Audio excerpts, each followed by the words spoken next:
that's away. So we're off, ladies and gentlemen. It's stories from the smoke room, and yes, we had Tom Alsop on last week, and yes, we completely forgot to ask him about winning Pointless, but it's okay.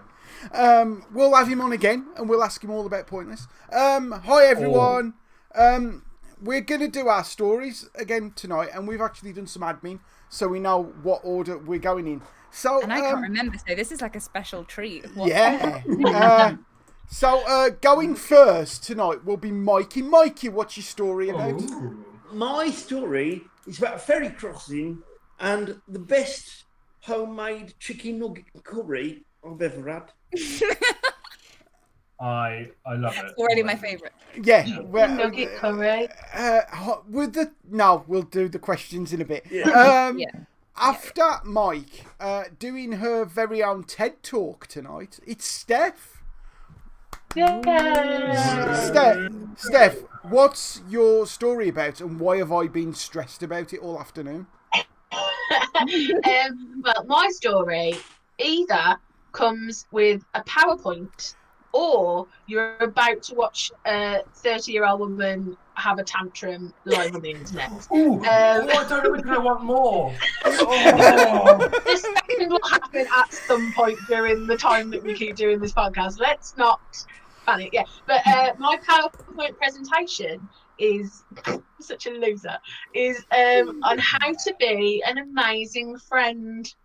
Not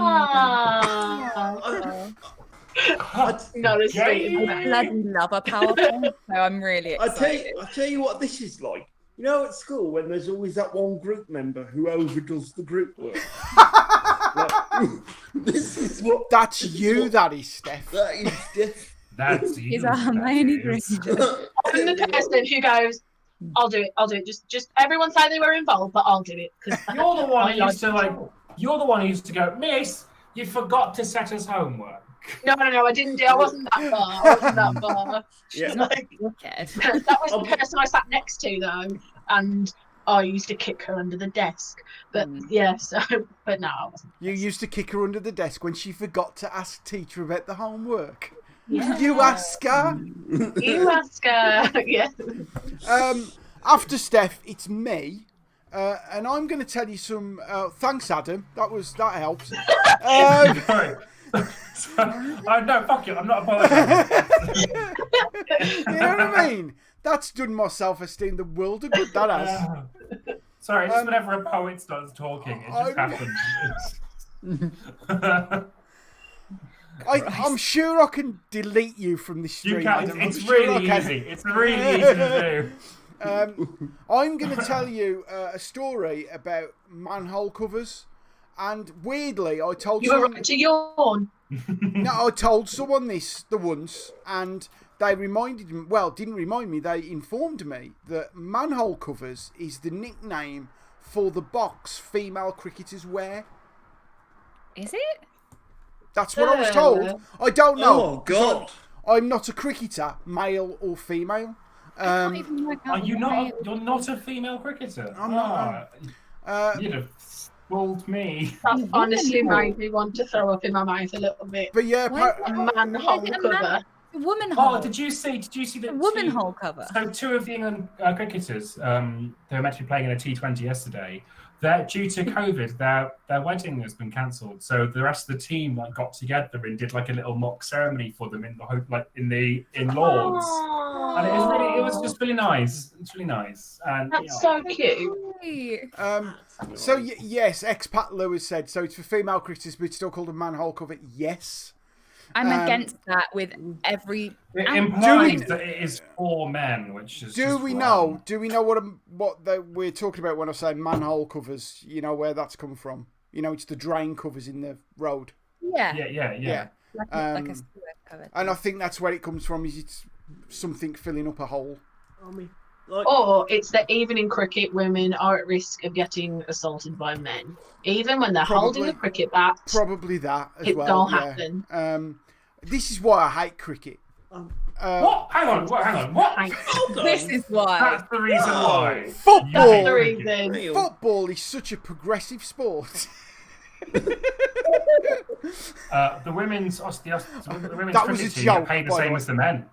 Yeah, I know. That was a joke, women's by cricket the team way. get paid the same as the I'm men's very cricket team. aware that my stance on cricket has no basis in fact. So let's move on. Neither does And mine, that's I why say. it's fun. Yes. After me is Adam. Adam Unwin, ladies and gentlemen. Adam, Oh, what's yeah. your story about? It's a story. That's it. No, It's a story. it's about the time. Nice one, mate. After Adam. It's about the time I met up with a friend in Durham and ended up being wrangled by the police. And I am the good guy in the story and the innocent party. Was the police also a fox? No, and it wasn't just Sting. I was going to was it the joke?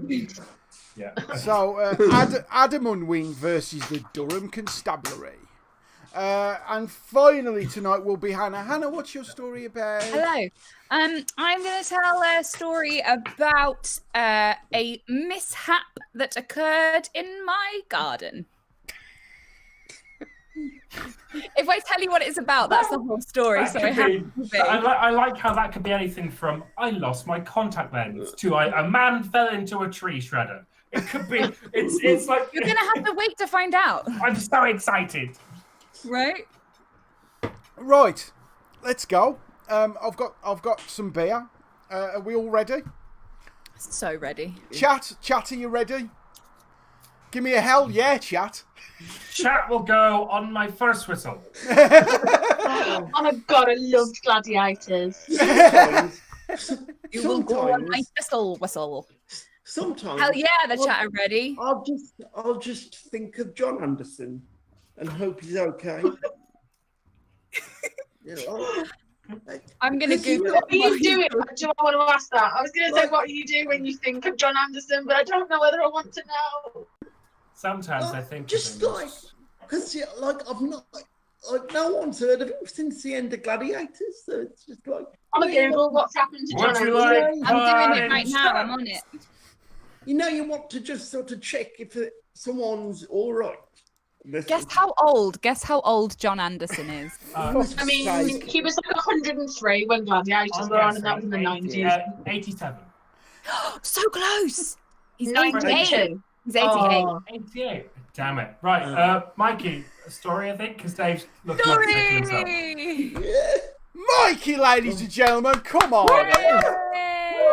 Get away from all this talk about John Anderson. So funny. So one of the places we like to sort of go as a family on holiday is you carry on. Just let Dave do a day. Is France, and often what happens is we will book a house for the week and sort of nice. Live in the sticks and just sort of exist and kind of just chill and eat lots of food and drink lots of wine. And one holiday about I know. We all love a sheet. Now shut up. Yeah, what was that, Hannah? But it's like we all love a sheet. Let him carry on. we I just like to point out that there's no grouse or we never because you shot them all. Because you hunted them all. Because it was out of season. Carry on. The grouse are very much alive. The grouse are very much alive. Don't worry. So this one year, about maybe 12, 13 years ago, so the five of us and all of my dad's side of the family, plus sort of partners, were said, why don't we go together and find somewhere with like two houses and we can sort of just go on holiday together? We're like, yeah, great. Why don't we do that? Why don't we just find a housing estate? Just move the whole of Castlecroft over there. So,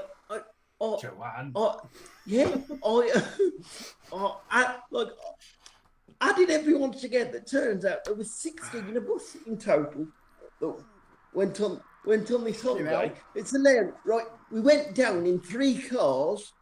We drove, and my uncle had the wonderful idea of each car having their own walkie-talkie. Nice. So we would be in contact constantly all of the time, which is great because throughout the journey, people would just go, "Oh, yellow car," and then just it was just really. I'll tell you what. If only Rob Kemp had thought of doing that when he went to the Leeds Festival. See? Yeah. You see? Did the cars have nicknames like Alpha One, Fiery Eagle? I don't know. I'm guessing Fiery Eagle. Fiery Eagle. Nail. You know what? When we all get walkie-talkies because we all live next door, that's my nickname. So don't start laughing. I don't want to know how you came up with Fiery Eagle. To be honest, I'm not quite sure myself. Can we all, while Mikey tells his story, come up with what we would call our own car? Chat, you take part as well. My car's got a name. She's called Vera. Carry on. And named her after my favourite astrophysicist. Carry on. Well, I want to know that story. So alone. Sorry, Mike. All these people it's fine. It's fine. Vera is great. With 16 of us, we journeyed down to the ferry port, Dover, and the crossing takes sort of roughly maybe 90 minutes, a little over maybe. And the day that we go, it's sort of overcast and sort of slightly not choppy, but not as calm as we've normally sort of experienced it before. And my cousins and stuff, this is their first experience of going to France. So you sort of spend a lot of the holiday being when you watch a film with a mate that you've seen before and you really like, and desperate to them to like it too. So you keep checking in and be like, "Do you like this film? It's good, isn't it?" This bread, though. This bread's amazing. Yeah, exactly like that. Yeah. And also it was my sister's birthday as well at the time. So, it was a real jovial atmosphere. So we boarded this ferry and started the crossing. And about 40 minutes in, things got, it went from a slightly not very calm sea to a very choppy sea. And then a plate smashed, and everyone was like, "Yay!" Classic. Yay! You're shit. And honest, genuine question, Mikey. In this situation, what do you do? Because I'm seeing you just go like, well, Adam. well, I mean, no, fair question.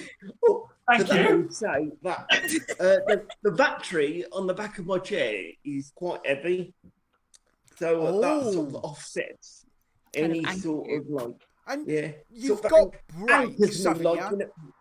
You've got brakes, I assume, on the wheelchair. Yeah, but it's like the wheelchair's not. They have them, but purely for show. Because unless you're on I had a golf like that once. Ornamental brakes. Yeah. yeah. Look, I'm pressing the brake. officer. Unless you're on a really steep gradient, it's not going anywhere. So it was all good. In fact, that's the name of my car, Realistic Gradient. And then I sort of felt all right because I was a bit excited because, up until this point I'm quite like ferries because it's one of the only mode of transport I've not I don't feel travel sick on, so it's fine. It's ironic, isn't it? Yeah. So and then so everyone starts to just feel really terrible.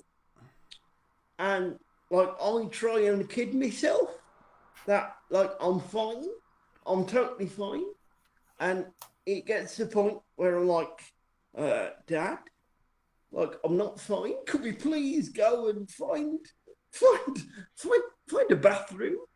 So like me and my dad run to the bathroom because access, even at seas, it all matters, and like so, it just, and then it sort of happened, and then so after that, my uncle says, right, well, like he takes charge, and he's great at this. He's great at this point. He says, right, I'll try and scout out, see what information I can find.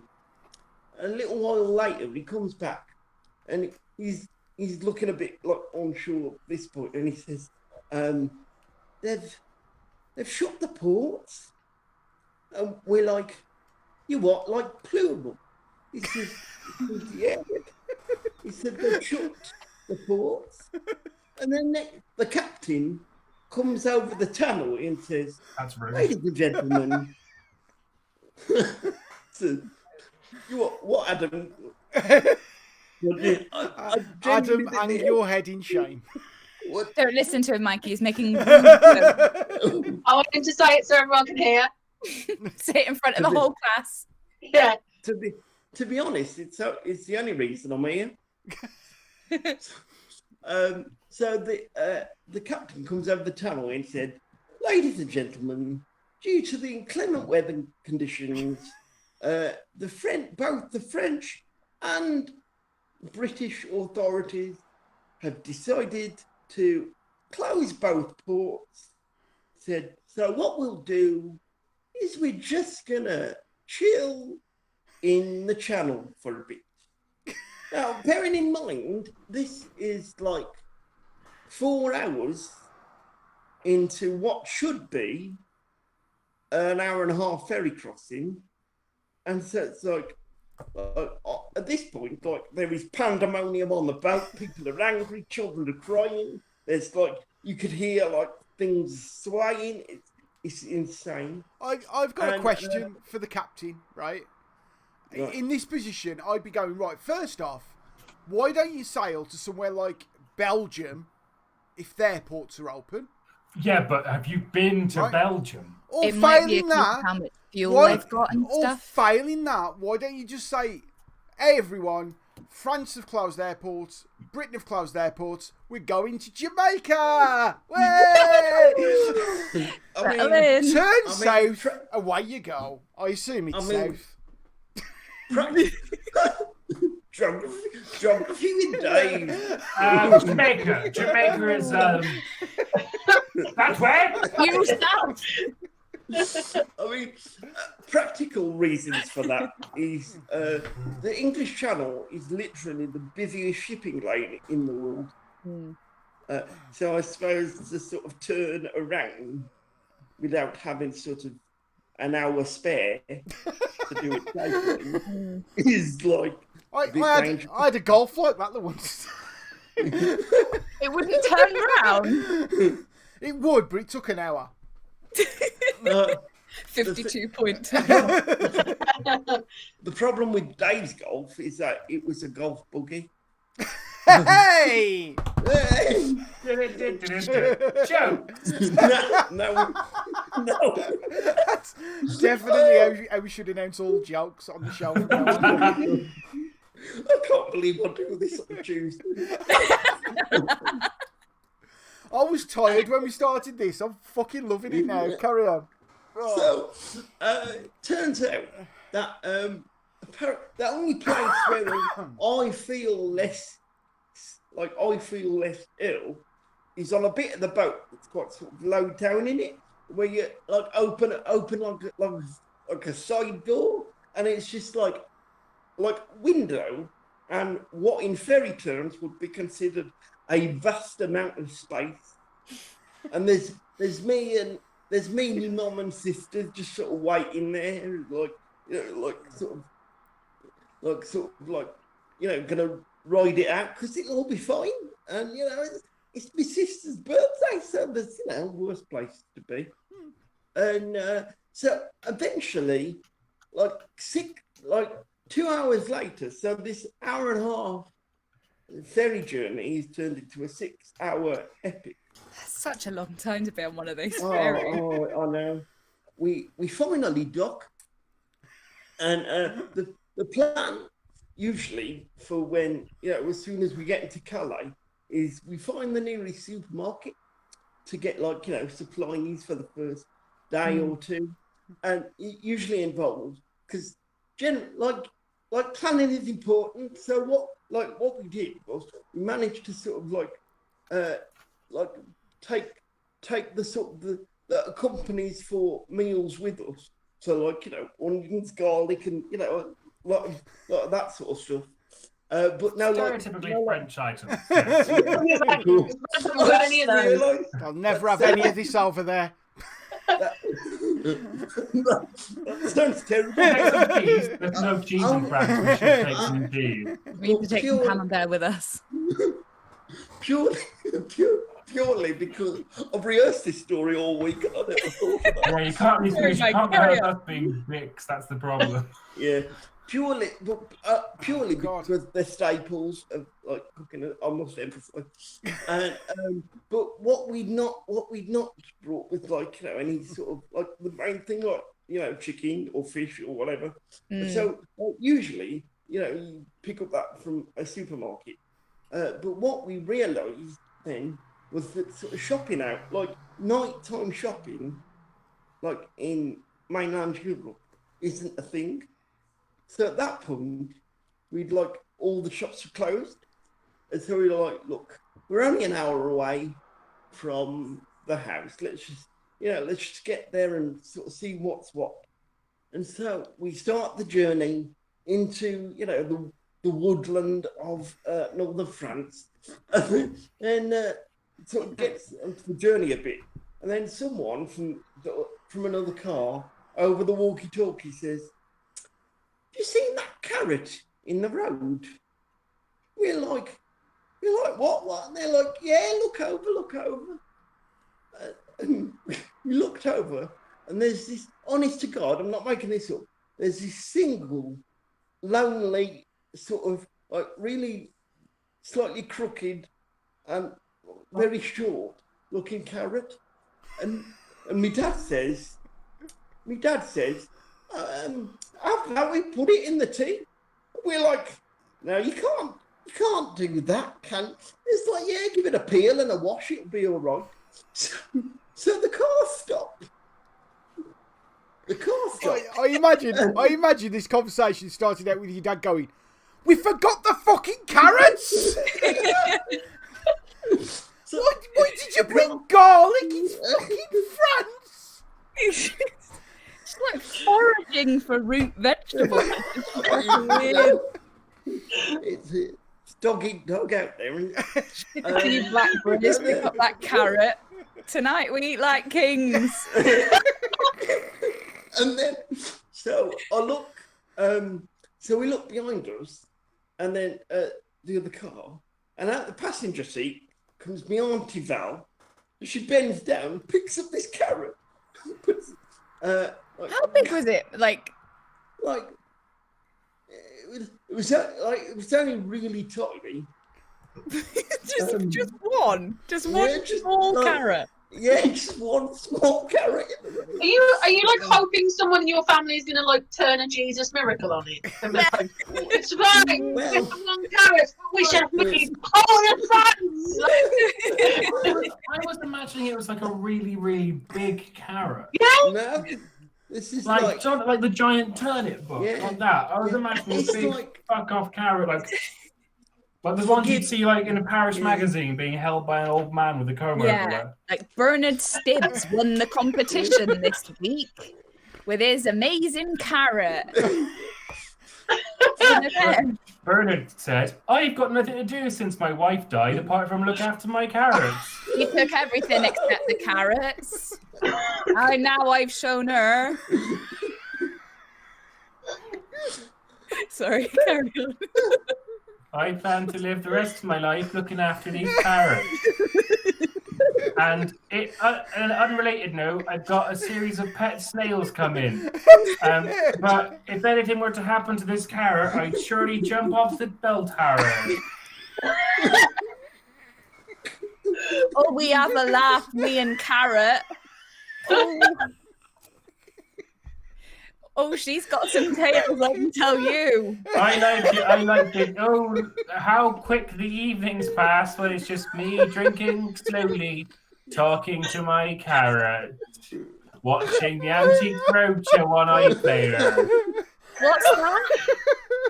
She says, thank you very much for the award. Oh, dear me. And she will kill again.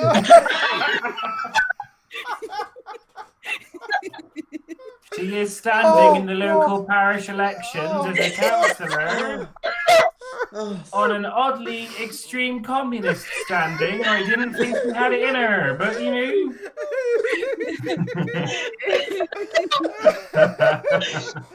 Oh, God. This is the week where the podcast breaks. Spot the people who do improv. Just, we've got our ears covered. No one tell her about my old string beans. My first, my carroty darling. Oh, God. Until You're my first, my carroty darling. So anyway, Auntie Val got out of the car and she picked up the carrot.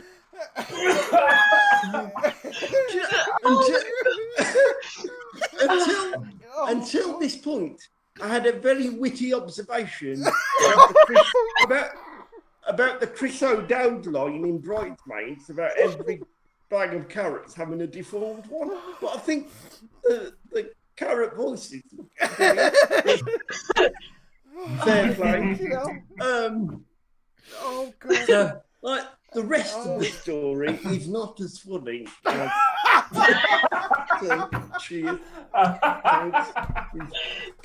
You've proper done me in there. Oh, God. Oh, God.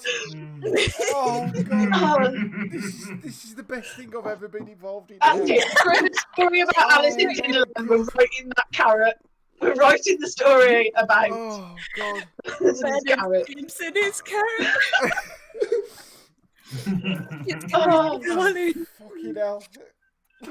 I've got a headache. Oh, Colin, what are you like? So, I presume Colin is the Cauliflower. No, we're in France. Colin Flower. Auntie Val has retrieved the carrot. So we continue the journey, but this is like 2007. So it's like sat nav are sort of like in the mainstream, but they're nowhere near as well singing or dancing as they are now.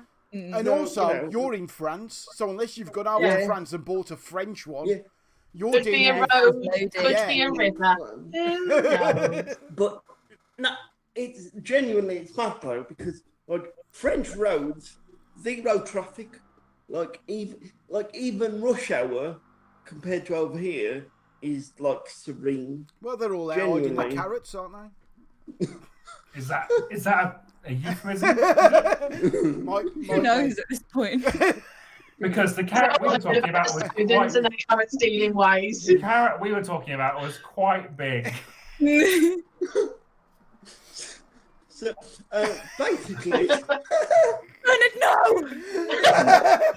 I tried travelling through customs, didn't I? basically, you just get lost to the point where the cars have to stop and sort of rendezvous at the side of the road and consult maps because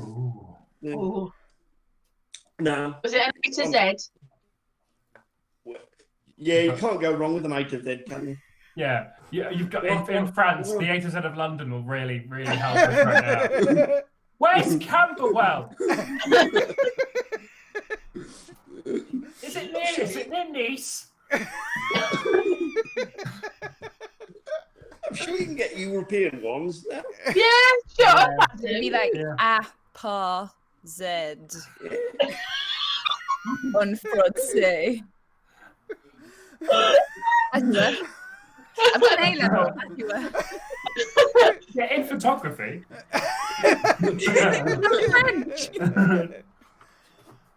God. So we basically get lost, and we are like, everyone is like, come on, we are like everyone's dead tired, and they just want to eat whatever we've got. And Fortunately. just basically want to go to bed.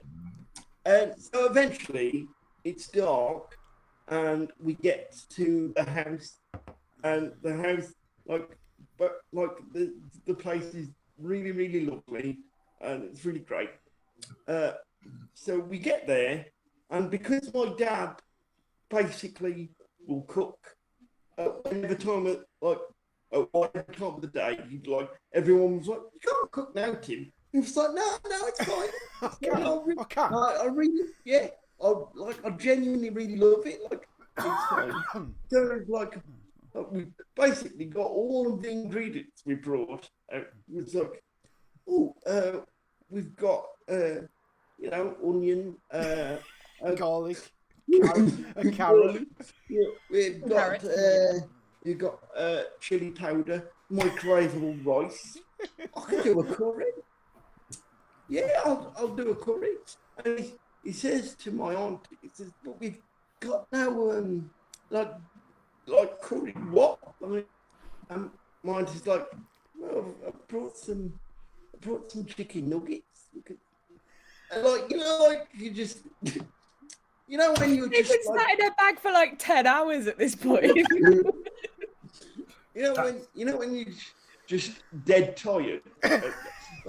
This is like the equivalent of like a. He's gone.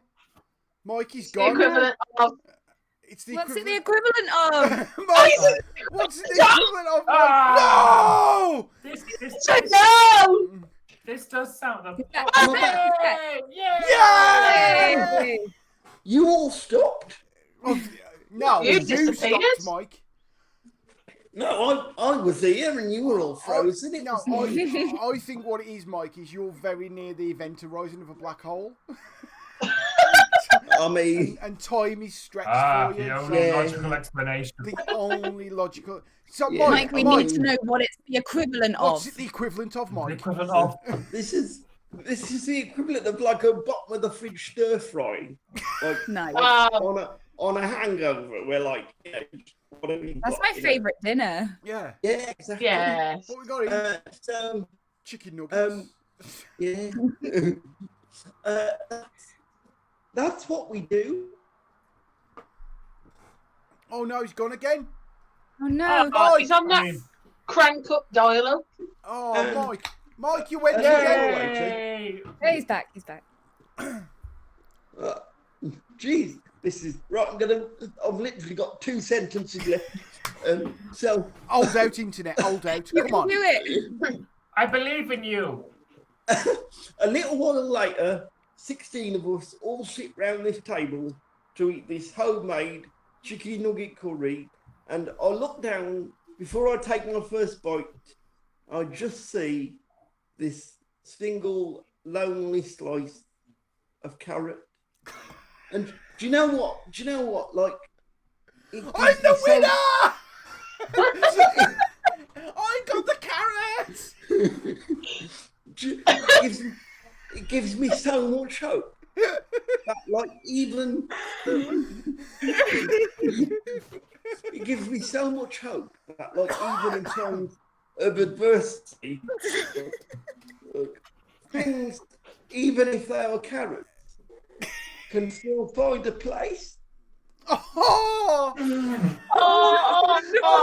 Oh! That's so cute. And the holiday was really great. And it was March, but it snowed, and we made a snowman and a snowwoman. And because I had the carrot, I was the only one that didn't die of scurvy. If you all round. not eaten the carrot, you could have given the snow people noses. Well, just one of them. Cut it up. I mean, that was also the holiday. I got prickly heat from the Louvre Museum. That was definitely a euphemism.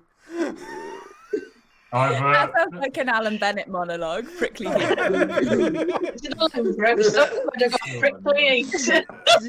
around the time that Mother got prickly heat from the Louvre. Basically. Does anyone want prickly heat from the Louvre as their car name?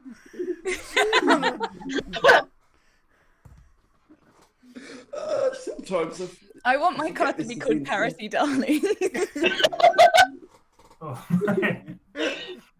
I think that should just be Adam's name. Yeah. We've got Bucket and Carroty Darling. What a combo. There's a brilliant comment in the chat, Mikey, from John. In block capitals, he's that emotional about it. He's put, "Why am I having emotions over roadside vegetables?" Right? We all are. Mike, that's what you've done to people, mate. Because that's the power of narrative. You see? Damn, the man's a writer. Damn it all. He made me feel with words. Fun Bastard. Damn you, Mikey Southern. Mikey Southern, ladies and gentlemen.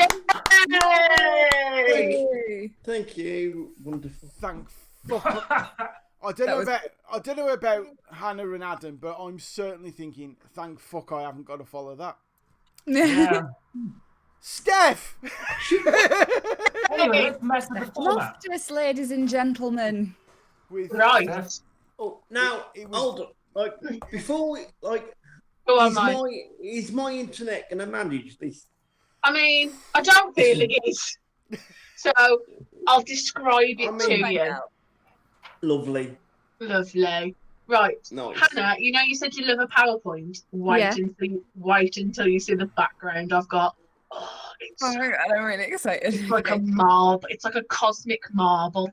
Oh, I love it. Right. Oh my god, I hope Right, this hold clip on. art is heavy clip art. Look at that! Question. And it gorgeous. Can Cosmic Marble be my car name? Yeah. Absolutely, yes.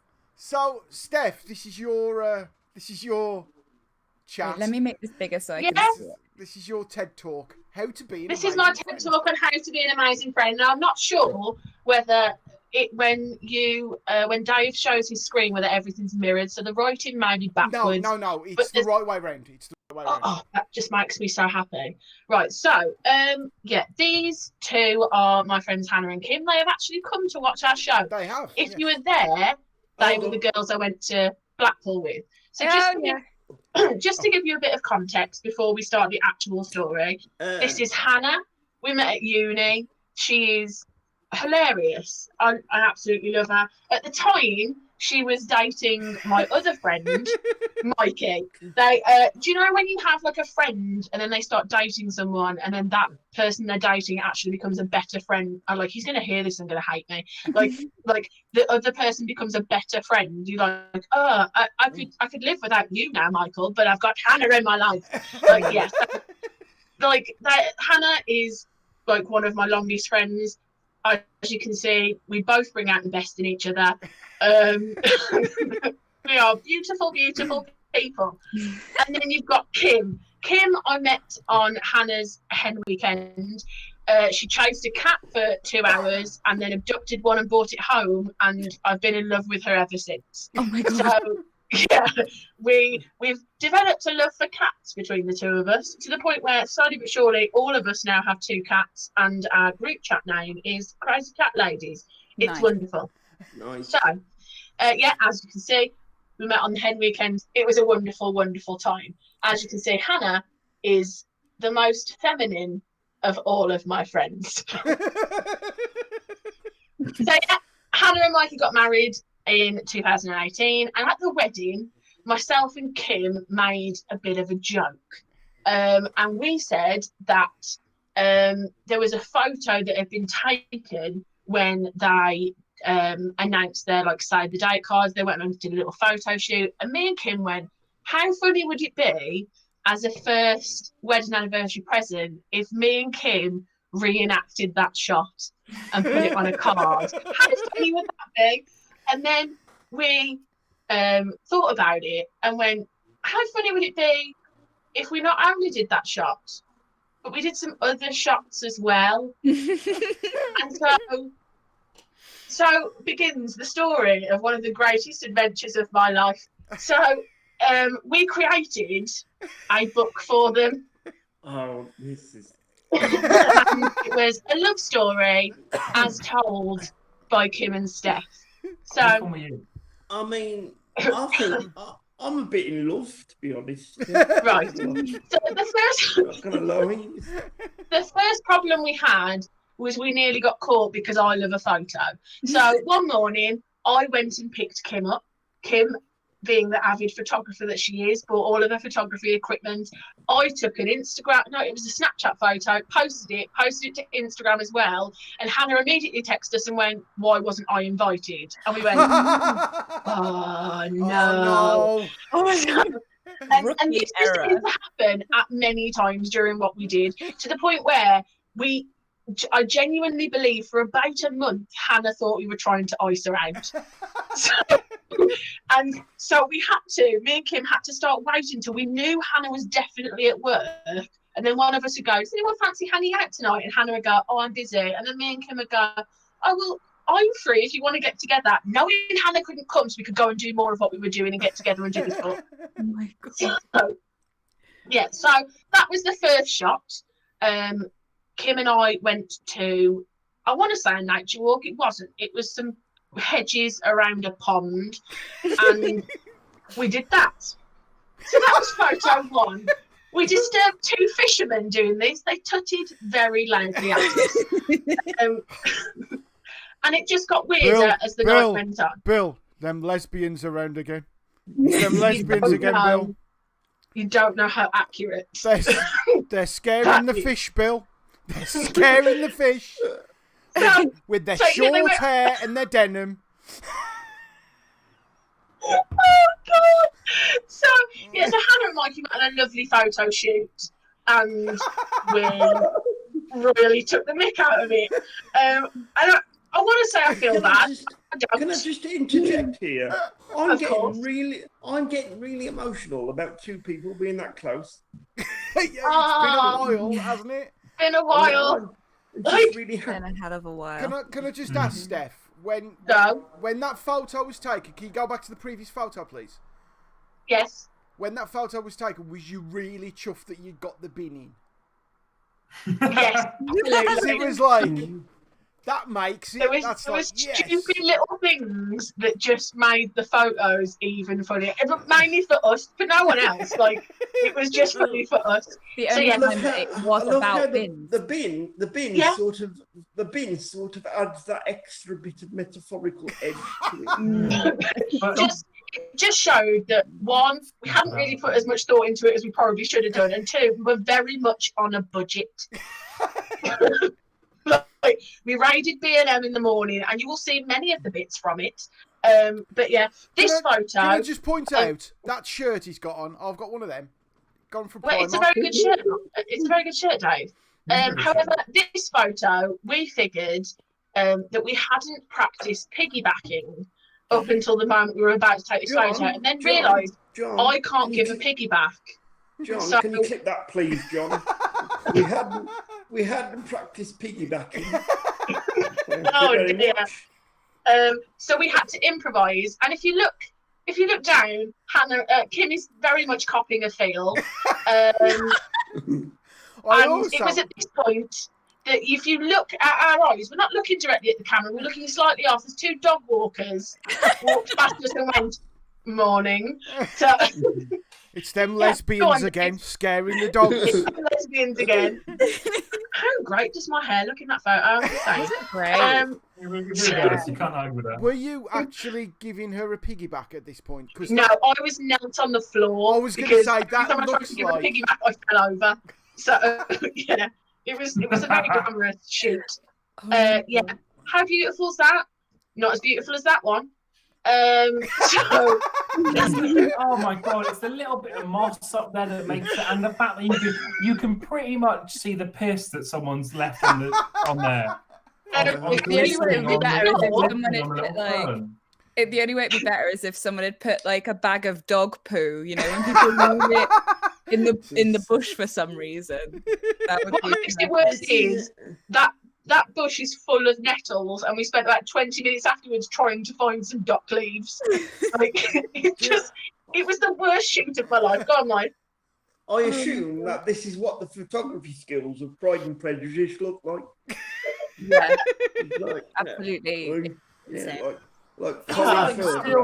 are like stills from an absolutely shite student film. Absolutely, yeah. Like, I didn't do media studies, but I feel like I'd have passed with this. Oh God, yeah, distinction. I mean, there's no doubt for this PowerPoint alone, you've had to study media. Yeah. Absolutely. Right, this photo, absolutely gorgeous. But it had rained the night before, and I was categorically not lying down on a wet floor. So once we'd finished that day's photo shoot, we went to Kim's house and we improvised. So you will quite clearly see. I think it has exactly the same effect. Kim's mum took that one and was like, I'm so happy you two think this is hilarious. Like, I've never seen a grown woman look so disappointed in two human beings. Oh no! It just got better. Oh, the B&M shop came in useful for this one. I think all in all we spent about £3 on this photo shoot, and I've never been more excited.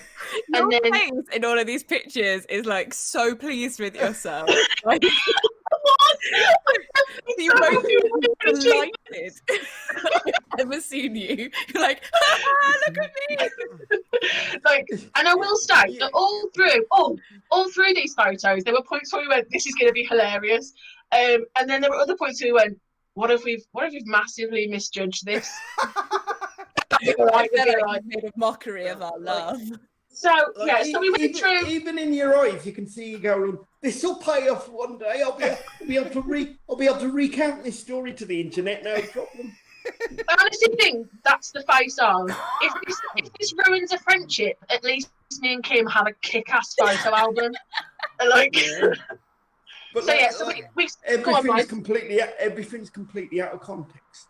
Absolutely. Yeah. People are just like, this is a weird way of cementing your friendship. So so then we ran out of photos for a little while. We weren't sure what to do. So we started looking through Hannah and Mikey's Instagram and Facebook, and we found their proposal. Like the moment Mikey proposed to Hannah, a beautiful moment. They went to Disneyland at Halloween because they are massive fans of Halloween, which is why they got married in October as well. And we saw that photo and went, we can do that in Kim's back garden. And that's exactly what we did. Jesus Christ. It's the fact that the whole castle is on the wonk as well. Like you got to that top pillar and went, fuck. I have really overestimated. I've shit myself a little bit now. In case you're wondering, that's Kim's mum's sewing kit I'm holding in my hand as a ring light.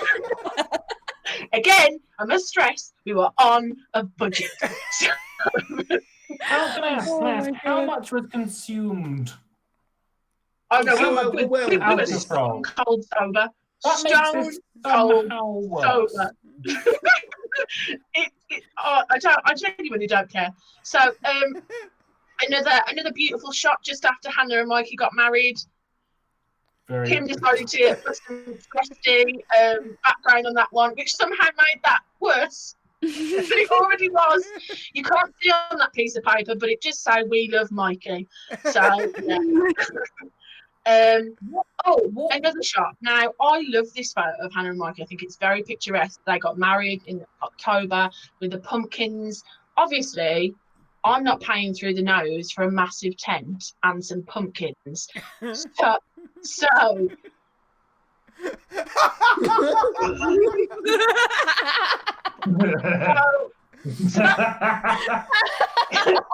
if you look at what should be the tent, that is a net curtain on an upturned table. Can you clip that, John, please? What should have been a tent is a net curtain on an upturned table. Absolutely. And on the floor, you'll see, we did make reference to the pumpkins, but then when we put them on the floor, we went, looks a bit sparse. So Kim ran inside and out of her mother's fridge stole a cucumber and a pack of leeks and threw them on the floor and went, This is very much a week for the root veg, isn't it? Is that cucumber still in the plastic wrapper? Yeah, obviously, because, sanitation and stuff. I looked at that and thought they were frubes, so that's somehow better. And then, this is the worst photo we took.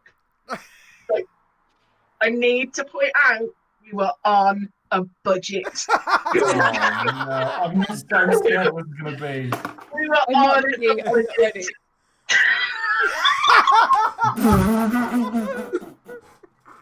Fucking hell, Steph.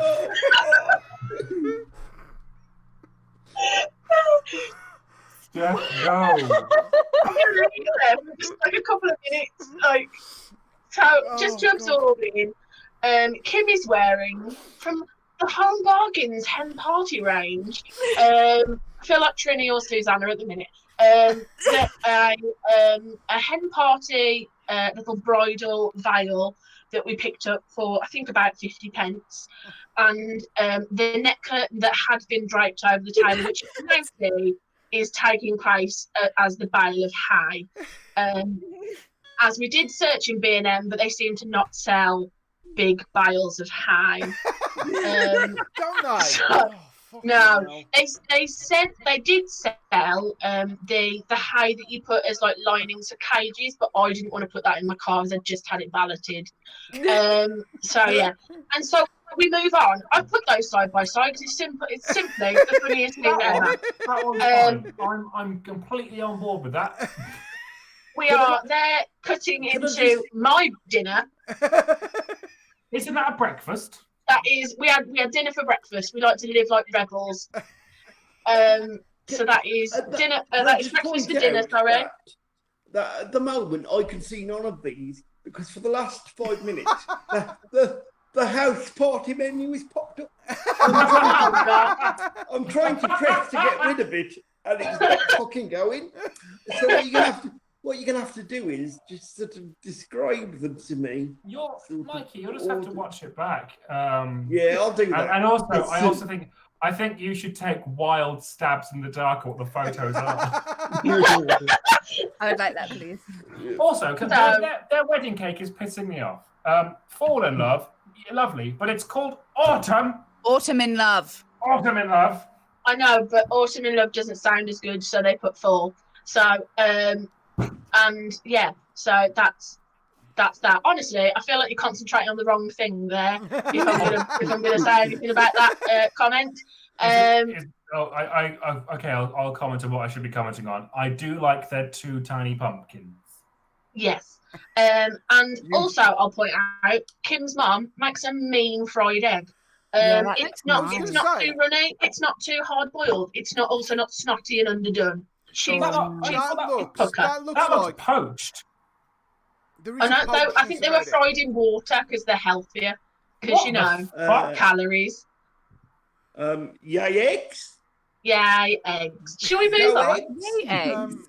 That is a fine looking breakfast. It was a fine tasting breakfast as well.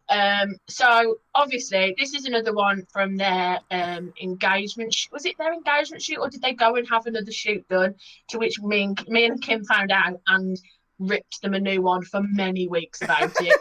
Especially this photo, because it's got that lovely little line underneath. Live every moment, laugh every day, love beyond words. Now, I couldn't think, and neither could Kim, of something so profoundly romantic as that. So we had to improvise. People think we're dogging, and that is so true, because there were many times when dog walkers walked past us, and you could clearly see that they thought, if we hang about, they're definitely going to start doing it in a hedge. And so we made that. There is another photo of me just on my own with that sign, and I think it went as my profile picture for a while. So yeah, it's one of my favourite photos of me and Kim. Was there a question, Mike? No, it's just you mentioned. I just wanted to know what it said. Oh, bless you. It says people think we're jogging, and they did. So lovely. This photo cost me nearly 40 quid's worth of shots, because there is the age-old photo. I think it's further on, actually. No, it's not. There is the age-old photo of all the bridal party together, and so me and Kim went out on Halloween, found a lot of drunk people, all together, and went, if we buy you a shot, will you take a photo with us? Do you and not know these people? They're just strangers. I haven't got a clue who any of those people are. To this day, I don't know who any of those people are. We gathered quite the crowd. Even the barman at the back got involved. It was a wonderful, wonderful night. You accosted some strangers. We literally went up to strangers and said, look, this is what we're doing. We need a group of people, preferably in Halloween dress, to come and take a group photo with us. You can all pretend to be drunk. It'll be hilarious. And they went, and we went, we'll buy you a shot. And they went, yeah, okay, let's do it. So that's what happened. And then to finish it off, me and Kim found a vicar, and we got married. Found a vicar? He was in fancy dress at the pub. At the end of the photo, I was getting very strong Spoons vibe from this photo. It's not a Spoons, but it's as close as a Spoons without being a Spoons. So update, I've got the string off. And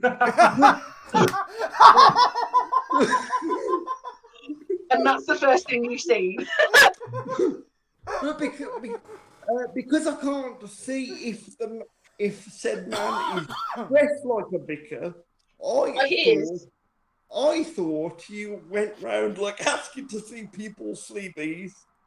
No, that would have been much funnier. Is anybody in the building got actual clergy qualifications? Not you. You're a lay preacher. That doesn't count. I think this is one of the last photos, maybe. So, welcome to our happily ever after. Now, for about a week, Kim and I were trying to find a street name that was wildly inappropriate, and we couldn't find one.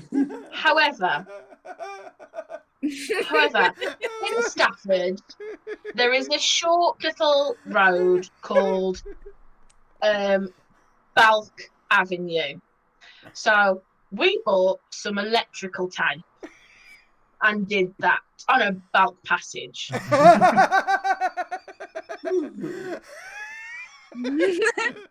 That looks very, very good, actually. Thank you. I didn't do it. Kim did. I haven't got steady hands like she has. Did you leave the tape there? Kim wanted to. I said no, because people walked past and saw what we were doing, and people started to take photos, and I got nervous that we were going to get arrested, so I made her take it off. So yeah, the good girl in me won that day. Okay. So yeah, Steph. That's the end of it. That's brilliant. Thank you, Steph. That's brilliant. Steph, when you changed it to Back Passage, did you really what crime did you think you were committing? I don't know. Well, I don't know. like, I just got nervous. It is graffiti. Yeah. Well, There you go. It's graffiti. Criminal damage. I was worried. literally a stick of tape. He could have just peeled it off. Dave, I wouldn't do well in prison, sure. I think it was. There was a case. I would be somebody's wife by the evening. There was a case a few years back in America, I believe in New York. The chat will probably correct me. Where, you know how walls are dirty in city centres? These guys put a stencil up, and instead of spraying it with paint, they sprayed it with a jet washer. They cleaned it. oh yeah. Oh, no, So they cleaned the wall in graffiti. And the coppers were like, because what have they done wrong? Yeah. Yeah. And you wouldn't have That's a got great arrested for that. She would have been I arrested. feel She'd still like be in prison probably now. we would have done. Mainly because Kim would have, the police would have turned up and Kim would have started flirting outrageously, thinking it was really funny, and then they'd have definitely arrested us for that. Yeah. Well, mate. I mean, I'd just like to say, I've been in city centres with clean walls. Like, I couldn't Thanks, name you a Mikey. place. It's one of the joys of France, isn't it, Mike? I couldn't name you a place. Well, sure it is. I once, I saw a wall just after it had been cleaned in a city centre, and that was a clean wall. So does that count? It was in Bath though, so you know. Bath. Where the locals get. Well, we have a green council because we vote Tory for the MP, but we have a green council because oh my god, why wouldn't we? It's so much fun. That's Bath. We're slightly weird and slightly kooky, but at the same time, we do like money. That was brilliant. I nearly got stung by a wasp once in Bath. It was a lot of hassle just for the picnic. Bloody Tory wasps. I will finish the story off by saying, so a couple of weeks after their first anniversary, because they went away for their anniversary, so we didn't see them. We met them to give them the gift, and so we went to the Cat Cafe in Birmingham because we were all cat obsessed. It was a very nice evening, and they wandered off for something, and there was a couple of minutes worth of arguing between me and Kim because suddenly both of us got very nervous about presenting them with this gift because it was either this is going to be really funny or we have now got two less friends than we had when we went. So like there was I don't want to give it, you give it, no you give it, no you've known them longer, no you give it. No. So in the end we kind of went, we've got you a present for your first wedding anniversary, and they went okay, and then we went and then moved to the other side of the table, and that's where we stayed as they tentatively opened it because obviously we looked terrified, and they were like okay, and then as they opened it, they went, "Oh, a love story," and then looked at the other page and went, "As told by Kim and Steph." Because the first couple of pages, we'd literally just done loads of photos of them, so I think they thought, "Oh, this is a really sweet scrapbook." No. So we've done like the first couple of pages of just lovely pictures of them and their time together because they've been together for absolute years, and then a love story, and then the next page was as told by Kim and Steph, and then it was just 2 or 3 pages of photos of me and Kim. So look at the pages where they were like, why have we got a notebook that's just full of your face? Like, yes, but they liked it, so it's okay. Did they, or did they say they liked it? And they went, yeah, we are not hanging out with them again. We've got an appointment, don't we, darling, at the library. So that scrapbook got them through winter. Brown paper burns well. Oh. I've got a question. When are you going to do one for the 5 of us, Steph?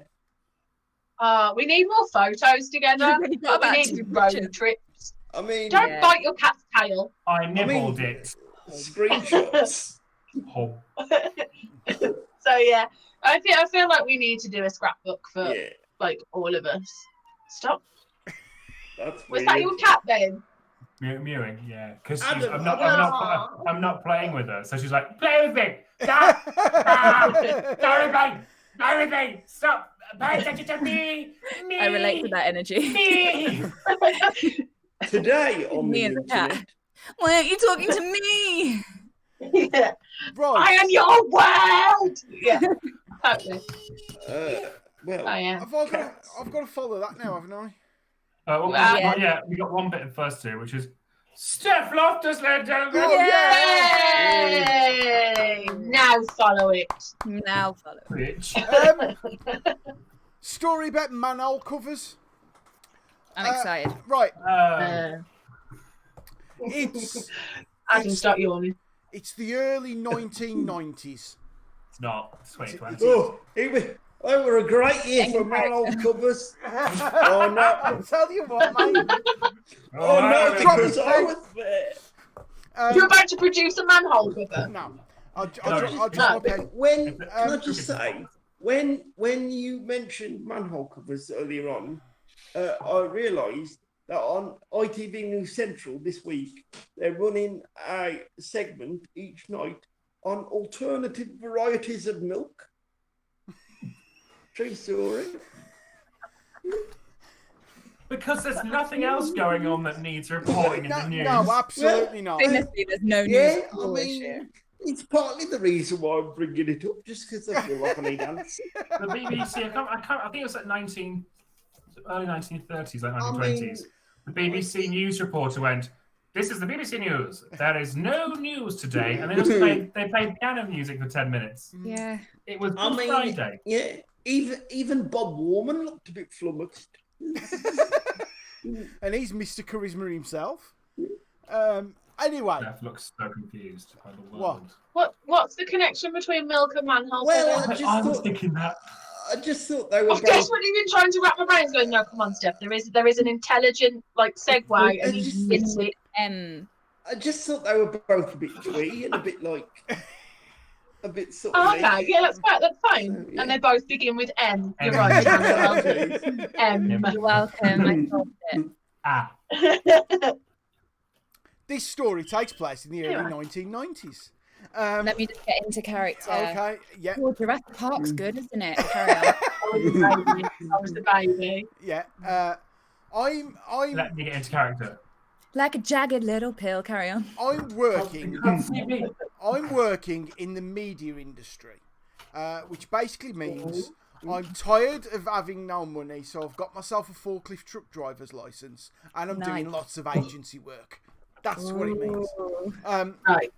So I'm going all over the place because I liked the idea of just working somewhere for a couple of weeks and moving around. It was great, and it gave me time that when I did have the occasional job in the media industry, I could do it.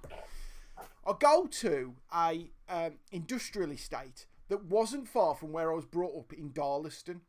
For those people who don't, yeah. The forklifts, were they gas or electric? I have driven both. Oh, what an absolute don! Yeah, I've also driven diesel ones.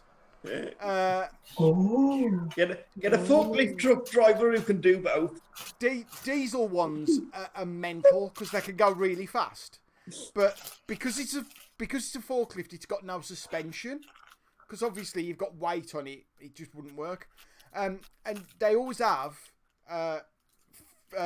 diesel forklift trucks at builders' yards. And there's always loads of potholes. So you're at the one end of the yard and you've got to get something from the other, and you just put your foot down, you're and got to the end of the second day. John, yeah. could you click that, please?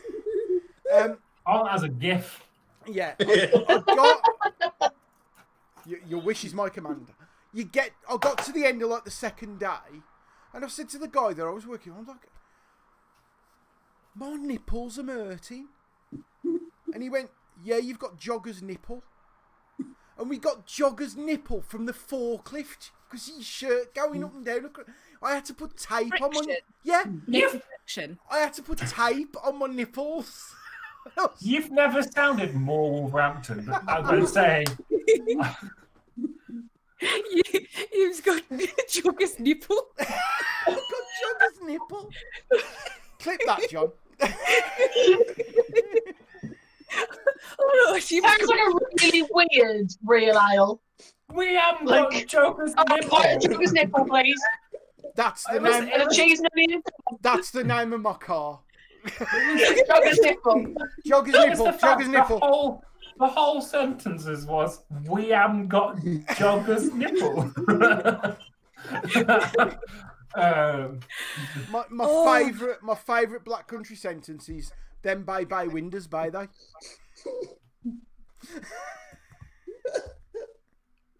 Yes. Even I had to Yeah. Jesus. Them bay windows, bay they. Now they bay. You're not bad. You can't speak proper, and I've got 6 teeth. There you go. No. Bay. I've got 7. Well, yeah, but you inherited one. Right. This is what the story's The other grew about. by accident. This is what the story's about. I went to... 17. Hannah, forget it. This isn't what the story's about. Can you tell me what it means? Because I'll never sleep tonight otherwise. Oh my god, 1 week we should just do Black Country slang and see if Hannah can get it. Oh, yeah. Yes, can we do that? I would love that. Oh, yeah. Right. Black country slang. Yeah, we'll do that. What are you doing? We'll get her to read a page from the Bugle and Yeah. watch her actual mind go boom like on camera. I want to do that. That'd be fun. We could get poets on and have like a Black country. And make it try Black country, pudding. Black country I slang. love that pudding. Yes. Yeah. Them bay windows bay they means they are not bay windows, are they? I'm going to think about that while you tell your story. Okay, thank you. Right, I'm at this industrial estate doing my work, and I go to. Was Rob Kemp there No. in his car? No, Accidentally following randomers. I'm at this industrial estate, and for those that don't know, industrial estate, load of units, and there's always a calf. Without a doubt. What was the thing you were going to tell us about Darlaston? You said if you don't know. Oh, Darlaston, yeah. Basically, Darlaston, it's a one-horse town without a horse. Right, I got it. Yeah. Yeah. Oh, Spot on. Shame.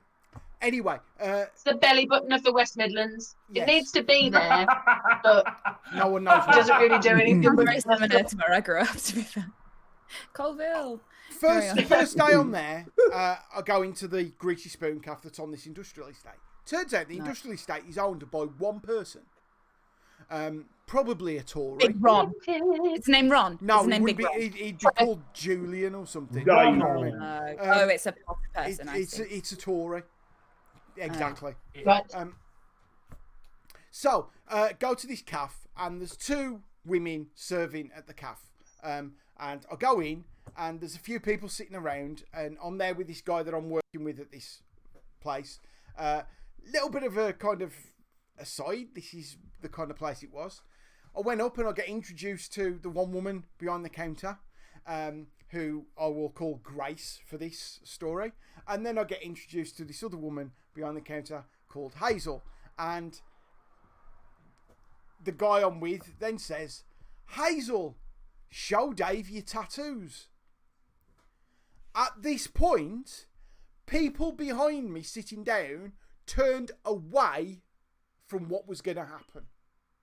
That's always a good sign. She, It's like the Ark of the Covenant. They've seen it before, Yes. and if they see it again, their face falls off. Yeah. That's how good it is.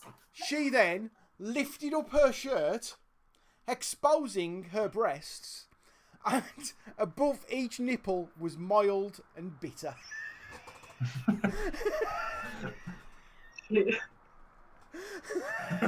What?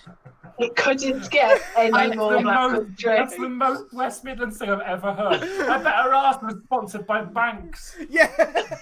It's Banks's. Banks. For fuck's Banks. That's permanent. Can I also suggest another thing, that when we're able to, and it's safe, we do an episode where we just take like Hannah and Adam on tour of the Black. Yes. I would love that. Yes. I mean, So, I'm from like Telford, mate. So, It's not the Black Country. yeah, but That's I've not seen the- it. I've been round the Black Country. Mark, Yeah, but it was more funny to take Yeah. Hannah to all the wrong places in the Black Country. Yeah. We'll take you down the cut and Yeah, we'll I've had find that a word animal to before. take with us and it'll be great. Crooked House. Take you to Gordon. Yeah. What's the mall? Go on. I don't know what it means, but I want to go there really badly. Are we talking lower or upper? Both. Oh, definitely lower. So wherever we go, can I walk in and be like, "Hello, barkeep, one pint of your finest mile, please." If you don't do that, I'm gonna shout at you. Can you go into a pub you've never been in with that voice and ask for your usual? Hello, I'll have my usual, please, Mary. And she'd be like, Well, I spoke to one commoner in East Ham, and I thought you all talked to each other. I thought you were all called Mary. Isn't there a drink called What's your usual? finest tomato juices? All right, well, it is sun's past the yard. I have a Bloody Mary, please. I like one of your pintiest pints, please. Your pintiest pint. Yes. Either that or I try and order trying to do a Black Country accent and we get beaten up. No. We need to get her a pint of I get Nuno. beaten up. Point of Nuno. Because I had a few pints of that and I nearly died. It's great. Very good. That is how you know something is going to be like, oh, I was completely out of it. I'm going to buy more. Yes. What we're saying is when COVID's over, we do a live episode from actual pubs. But I would also like pubs that I can get in. Yes. Would- Accessible. Oh, we can't take you in the Lichgate then. Oh, no, we can. No, you Like, can't. no, It's accessible. I've We been in can. the We Lichgate. can. I've been in the Lichgate. You just have to choose the right wheelchair. I'll take my Sunday wheelchair. Right, this isn't getting my story told, is it? Oh, sorry. No. Where were we? So we're in this cafe. The You've the looked other at the woman, the other woman that was there, Grace, was kind of the one who was running the place, and the food was brilliant.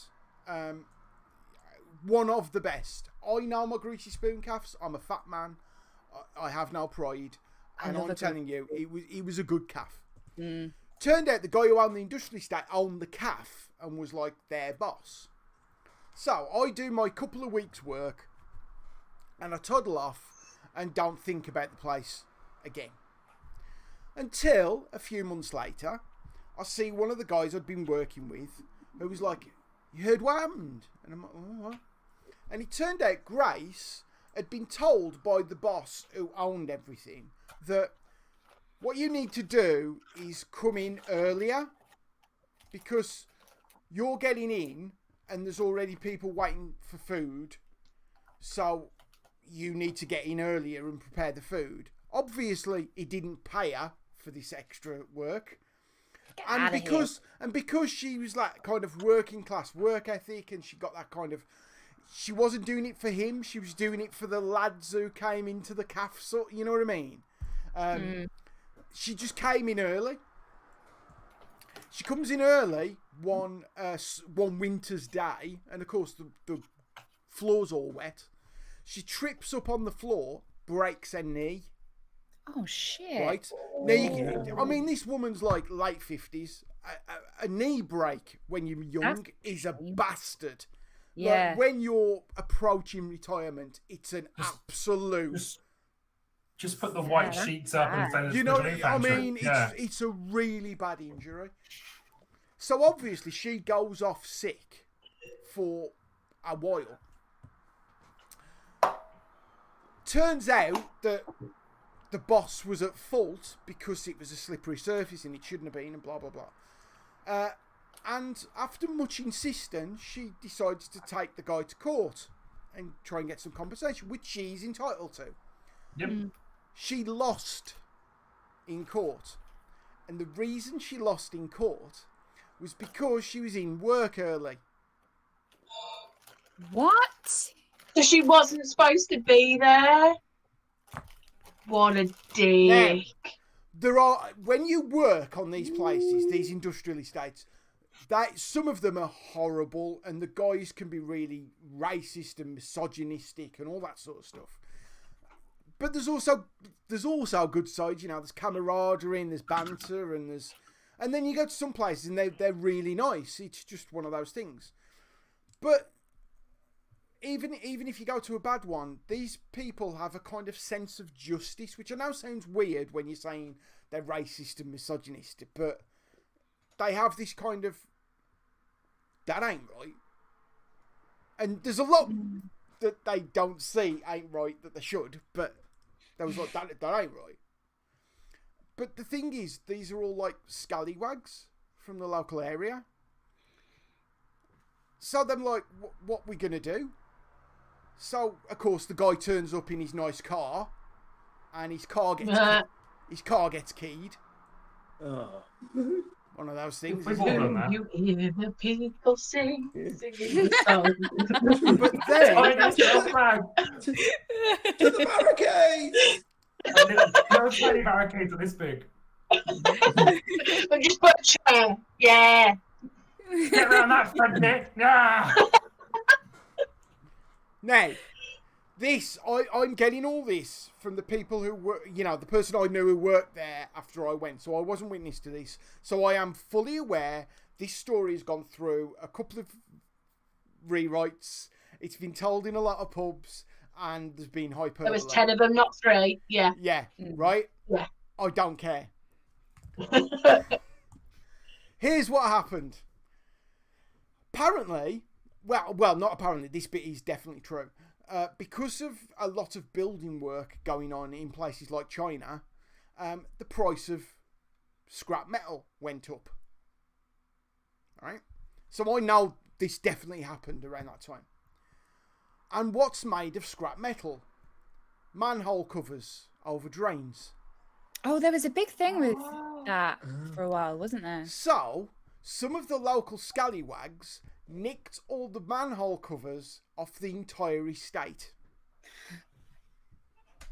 Right? The thing is, it's a private estate. So this isn't like the council have got to replace them. He's got to replace them. Oh my God. And although he calls the police are like, you have to get these replaced. And he's like, no. Oh, that's a shame for him. And it's like, no, you've got to get these replaced. Yeah, you can't leave them open, can you? Because it's dangerous. Oh. So he gets them replaced. And they go missing again. Yay! Oh my God. So he gets them replaced and puts a security guard on the industrial estate. And bearing in mind this is the early 90s, there's no such thing as the minimum wage. So the security guard was probably... I've seen this all over. I used to work at an electrical shop called Tandy. Do you remember? Does anyone know Tandy, right? yeah. I used to work in the warehouse. Yeah. I used to work in the warehouse. And everyone in the warehouse was paid the pricely sum of £2.20 an hour. Right? 88 quid a week for a 40-hour week. If you were a security guard, you were paid £2 an hour. And they got all the wages were back then in like little bags that you used to get on a Friday afternoon, so it was all cash. And someone held up the wages van and put shotguns in the faces of the security guards and said, "Give us the money." And they went, "There you go." Yeah. You know what I mean? And apparently Tandy had a go at them and went, "You should have put up a fight." And it's like, for £2 an hour? Really? Get out of here. I'm not fighting a shotgun. Yeah, I am not taking a bullet to the face. Head. Yeah, for £2 Yeah, an fortunately, hour. I managed to punch the bullet away from my face. So, this poor security guard is on probably about similar money, £2, £2.50 an hour maybe. and there's a gang of scallywags from Darlaston who basically say, you can confront us if you want, or you can take this 50 quid and go that end of the estate while we work on this end.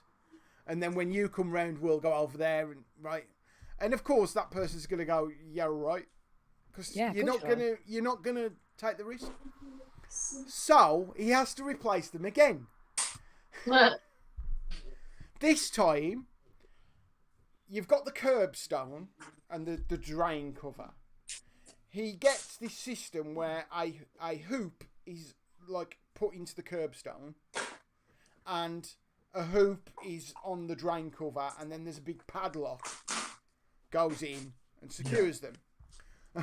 Challenge accepted. Next day, they've taken the drain covers, the locks, and the hoops.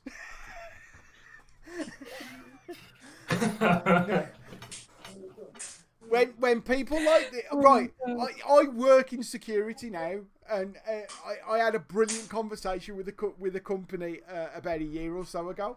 They showed us their new security camera, and they were like, "It's brilliant." And normally, what happens is these security cameras all go back to a computer, and everything's stored on the computer. And they were like, no. These all the information stored on a card in the camera. That's stupid. And I went, they'll nick the camera. Yeah, just take the whole camera.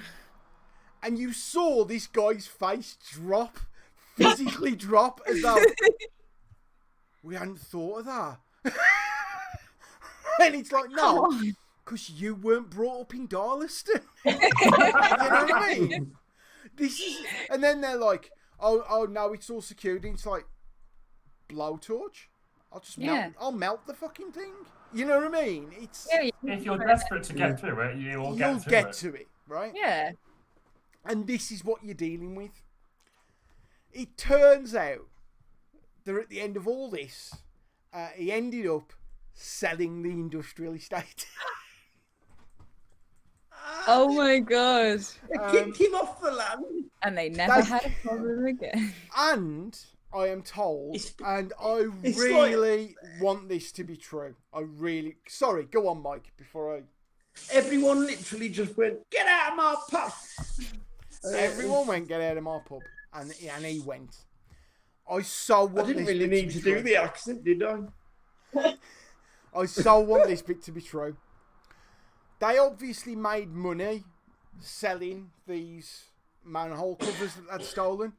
Apparently, they gave a big chunk of money to Grace. Oh. So, that's so the heart of gold. Yeah. So Robin Hood. Sorry? Robin Hood. Robin Hood. Robin Hood. Yeah. Rather Robin manhole covers.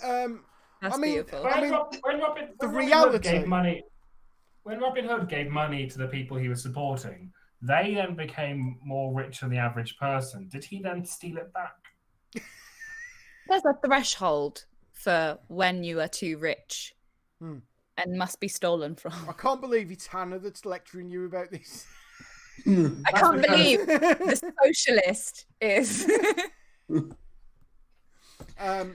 The reality of that story is probably very different, and they're probably just like nicked his car or something.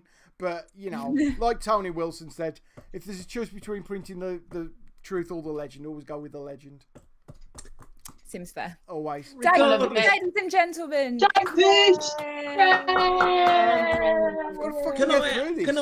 Can I suggest another round of applause to the Black Country, please? Yes. Yay! Black Country. I can't wait to be shown all the delights of the Black Country. Yeah.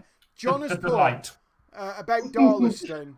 It's essentially an Asda with some houses around it, which is pretty much true. Yeah, pretty much where I grew up. Roger, belly button of the Black Country. Maybe I should tell that story about how I was personally responsible for a lot of eat up ravers from London phoning the neighbourhood office in Darlaston and complaining about them shutting the Asda. Should probably tell that story, shouldn't I? The fortnight, yes. Yeah, What a life I'm you just have making led. a note of that in my list. What a life.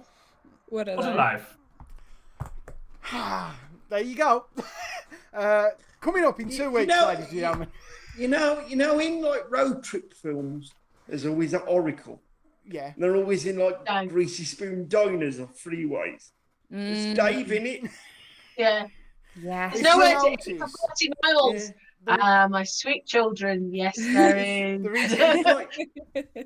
There is a running theme through my stories. A lot of my characters go through different stories. And I've actually got one called The King of Gornal. And it's a guy who's like this mage. And it's just these kind of... These old guys who sit in pubs. And everyone goes up to them for honesty. A lot of women in my stories are called Cassandra. Because if you know the myth of Cassandra, she was given the power of foresight, but no one would believe her. And I always said that was a trait of black country women, in that the women knew exactly what was going on, they knew exactly what the solution was, and no fucker listened to them. And Because of the accent. Not just that. I mean, it is that. If Einstein was from the black country, no one would give a shit about it. All right, I've got a theory, right? It's A, right? A equals MC squared. It's what? Come back. Accent though. Yeah. It's the friendliest accent in the whole of the UK. UK. They loved it in America. In fact, in America, they kept thinking I was from New Zealand. No, Australia. Sorry, Australia. They think the black country accent and the Australian accent is quite similar. And I kept saying, go on. My sister went to Berlin, and they went to this cafe restaurant place, and the guy behind the bar was like, "Oh, you sound like you're in Peaky Blinders." No, I fucking don't. Yeah. Yes, we are. No, I fucking don't. They train to sound like. That's what I sound like. What I love is whatever country I end up in, we all like, and it's particularly my dad, always ends up either finding someone he knows or someone going, I recognise that accent. And what annoys me more is, as someone from Wolverhampton, you always go, I'm not from Birmingham, I'm from Wolverhampton. And then when you go abroad and they go, where are you from? You go, Wolverhampton. They go, where's that? And you have to go, I'm Birmingham. You have to admit. But, like, I would imagine less so now because of the good football team. Oh, because of the football team, yeah, we are now. To China now, there are people in Birmingham going, by Wolverhampton. Yeah, by Wolverhampton. Yeah, really good football team. Bro. Yeah. Right, we've got to get on with this. We've already gone on an hour and a half. Come on. This was all that talk 3 about minutes carrots. Yeah, that's what it was. Definitely that's what it was. Coming up next, Adam Unwin versus the Durham Constabulary. Yay!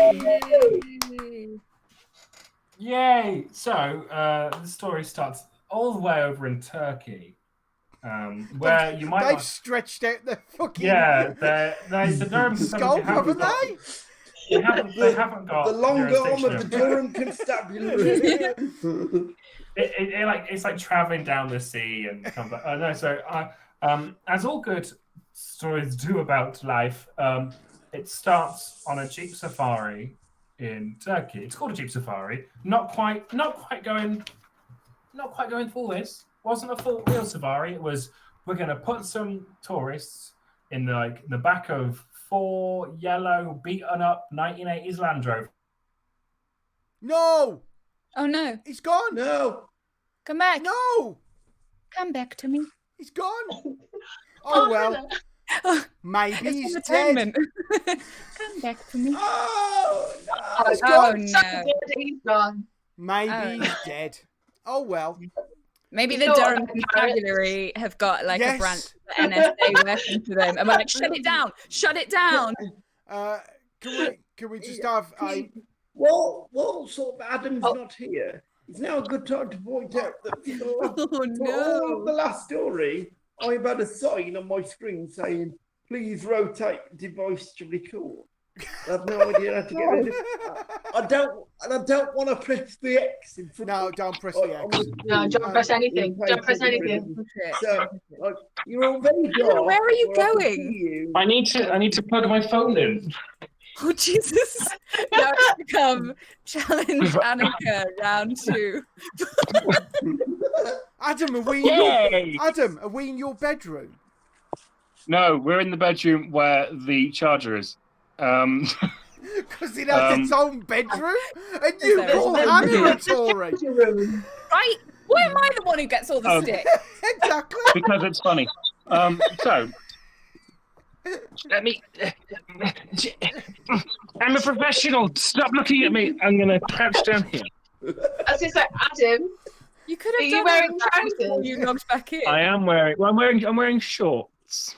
Oh, okay, because I got a flash of thigh then and panic. You're welcome. As you admitted on live the other day that you weren't wearing any trousers, I was like, oh no, it's happened again. This is a very realistic banana cat toy. Anyway, Right. It is very realistic, actually. Very real. I keep going. Who left a banana? Oh, you. So, what was I saying? Oh yeah, Lunchtime Land at the Rovers. theatre. He opens the Tupperware box. Bastard! Why won't it? Oh, it's taste of catnip.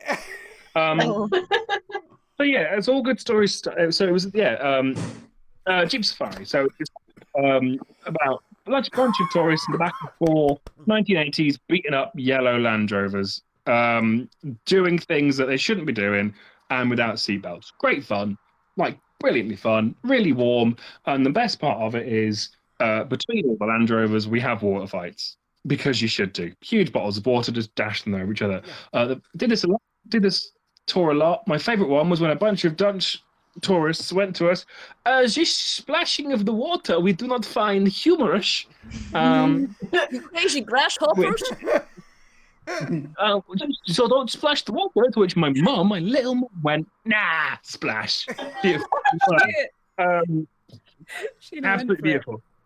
She full on went for it, and they got into it eventually, but they were for a good hour pretty pissed off. Well, I found this section a bit troubling. It's fine. So on one of these, I got chatting with a girl my age. Yeah, so she'd been 14? Yeah, when that happened. So 2007. Splashy, and we just got chatting. At one point, we came across another Land Rover that crashed down a ravine. It was fine, but it held everyone up. So we were just chatting and splashing water at each other. And it was completely not like holiday romance. It was like holiday, you're a cool person, which I think is preferable. It was definitely holiday romance. It really weren't, mate. Because we've been friends. We're still friends now, and we've never been like that. Oh, it's always like you're a cool person. Well, you're a cool person. Yeah. Sweet. But so holidays over. We were like, oh, here's my MSN account.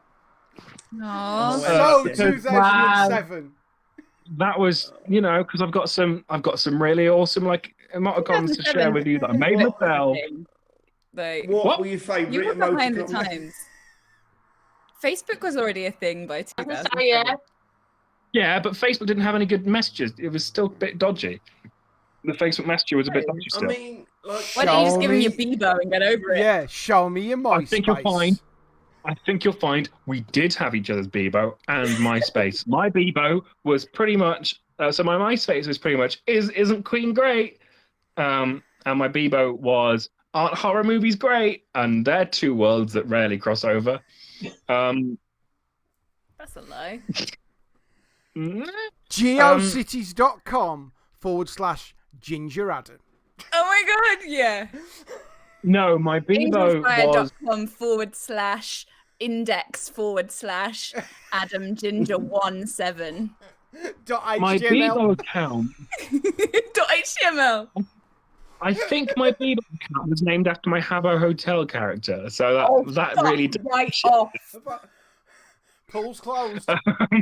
The pool's closed. It pool was closed, yeah, because the pool was closed because 4chan were in there making little swastikas. That's what they were doing. That got taken over by the alt-right. Anyway, carry on. Yeah, that's what I just okay. Anyway, so we're like we hadn't seen each other for years since this, and it was just before university, and I was like, right, I'm gonna come to Durham because that's where she lived, and we're gonna have like a couple of nights out. I'll meet your friends. It'll be grand. We'll just catch up. We'll get hammered because we never able to really get drunk before because we were wee little ones, wee tiny bears. This big. He was smaller than that carrot. But I looked very close to them. Very similar. Just tiny. With a green spout. So it was great. I was like, I'll get the train up. Lovely train journey in normal class because I'm not a millionaire. I stood for 3 hours. Lovely. Absolutely divine train journey.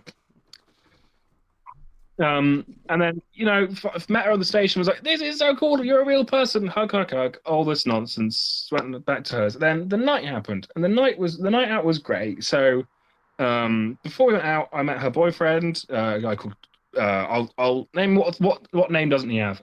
He's called Chris, a guy called Chris. Actually, that is his name. Fuck it. All right, called Chris. Right, because I was like, oh, his name's Chris, but I can't call him Chris on this. I know, I'll call him, in my head, I'll call him Chris with a K.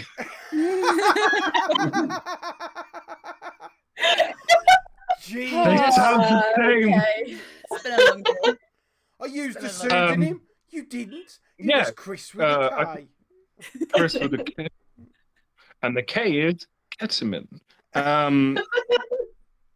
So he was already like really not happy that I was staying over at hers because he kept thinking I was from Birmingham, and I was like, that's not true. But I actually saw the message later on that she sent me. It was he's from Birmingham. He's going to assault you in your sleep because that's just right. What happens. It's just a compulsion that people from Brum have, apparently. So we went out anyway. Oh, but also he was pissed off because before we went out, he was stuck on a section of BioShock, and I was like, I can do that, and I did it for him. Oh, that is a dick move. Sorry. Yeah, no. Do it in front of his girlfriend as well. I mean, you might as well just peed all over her and claimed your territory. To be fair, I was like, do you want any advice? He's like, no, I can't do it. So I was like, do you want me to have a go? He's like, yeah, you can do it. See if you can do it. And I did it. Yeah, but so it wasn't like me going. It wasn't like he's done that because he wanted you to absolutely die on your ass in that game in front of her. So you go, he's not so impressive now, is he? And then he did it, and every ounce of manhood he had was shattered. Yeah, it is because that sort of toxic masculinity needs stamping down. But poor Chris with a K. No, I'll happily preface this already. This guy is a dick, like proper dick. They're not together anymore because he was a dick. He's also shit at BioShock, so fuck him. Yeah. And exactly. Can I also point out, if you do that to someone's game, you're technically and legally allowed to take their console and put it on your mantelpiece as a prize. Yeah, trophy. As a trophy. Yes. Yeah, trophy. Yeah. Achievement unlocked. Yeah. Achievement unlocked. I'm just a better human being. So we went out. It was quite chill. I was looking forward to a night out. My first proper big not in Telford night out, which means it's my first proper night out because Telford nightlife. Yeah, Telford nightlife is it's like watching a frog deflate. It's just not there. Yeah. The frog on the clock. Yeah.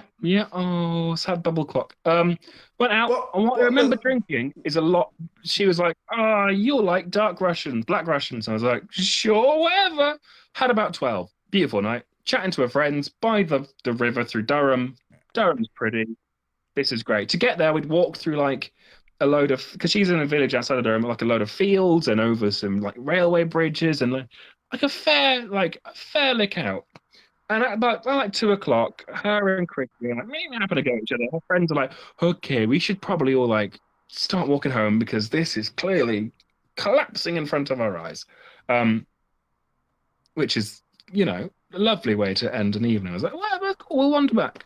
About halfway, the friends went that way, and me, Chris, and my friend went that way, and we're like, oh, this is fine. And I'm looking at my phone because they're having a chat. And I look up, and Chris is just pelting it really, really far and really fast in the distance.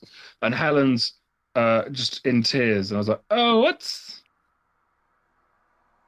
this is fun. What's just gone on? And Helen was like, oh, he said he doesn't love me and he's being a bitch. And I was like, well, I'll go get him. And I ran after him, went, it's dark. He's got, what? Ran back to look for Helen and she was gone. And now I'm like, I'm in Durham. I don't know where you live. I'm in Durham. Can you help me? It's pretty much what I did. I don't know where I lambasted Evans. Helen's phone is clearly dead because she's not picking up and it's just going straight through. I don't know Chris's number. I don't know where they live. I don't know the address of where I'm going. I don't know the direction I need to go. The only logical thing for me to do here is get on a train bridge and phone the police. A train bridge and phone the police. Oh, because they've got the phones on the site. Oh no, my phone was fine. I got there for this reason. I can phone the police and ask them to give me directions. Because train bridges are fixed points. A landmark. Drunk Adam has logic. So are most statues and buildings. I mean, I'm in the middle of a fucking field. If I could have found a statue, I'd have been really happy right now. I'm really scared. But Churchill, you'll help me. I'm Queen Victoria. What are you doing here?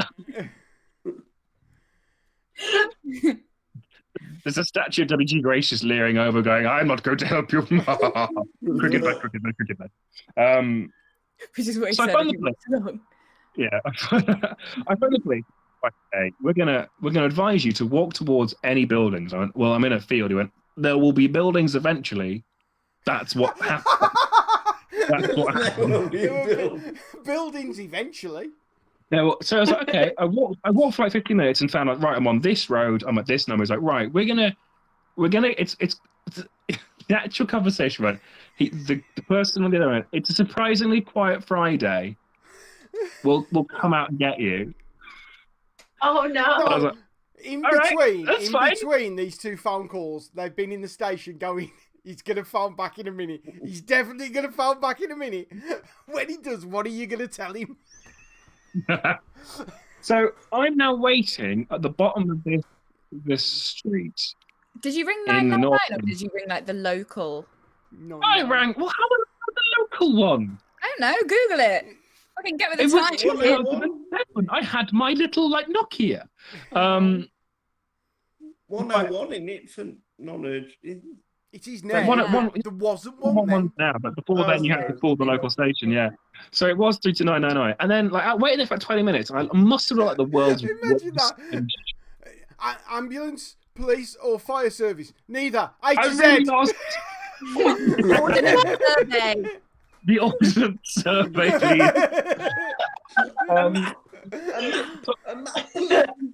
You need the A to Z. I'm in a field. Geography teacher. No one needs that. So I looked like the worst drug dealer at the bottom of this road, just sort of looking and really like craning my neck to look for police. Are we talking like country lane kind of level? No, of it's road? now. So it'd gone from like complete countryside onto the largest estate in Europe. Oh. As in like council estate sort of thing, not like welcome to Buckinghamshire. Look at my estate. And so this poor copper drove up, opened the door, and went, "Are you the guy from the south?" And I was like, "Yeah, yeah, Yeah, that's me." He's like, "All right." And then he let me in, clearly. And then, what's your friend's name? I was like, Helen. Okay. And he found her address and went, so we had a good night. I was like, it was really good until It wasn't. He was like, "What happened?" I can explain to him. And he went, "Yeah, well, maybe in future you should just stay in the Midlands." And I'm like, "What? This man." Get out of my town. No, I think it was. I think it was more for your own protection. Just stay in the comfort blanket of the Midlands. It up here. Yeah. This place is not for the likes of you. Why is he from? Why Because I can't do a Northumbrian accent. People like you round here. Look at you wearing a coat. I know. I refute that. I was not wearing a coat. I deliberately didn't wear a coat to fit in, and I was very honest here, freezing my bollocks up. It was not a warm evening. He had a cardi on. I was half expecting this copper to get out a thermos and be like, "Have some soup, lad. Go on." So I got back to theirs, and they'd like, Helen had been a dick to Chris. Chris had been a dick to Helen. Blah blah. I, for some reason, was getting hate from their friends because they were thinking that I'd run off, and I was like, I had to phone the police. What? All in all, I didn't see her for 4 more years after this, for fear of completely fucking up more shit. It was great. In case you were a bad omen. Yeah, the next day, I'm like, I'm gonna be leaving on Sunday, but I'm gonna probably leave today. That's cool. No. I'll leave.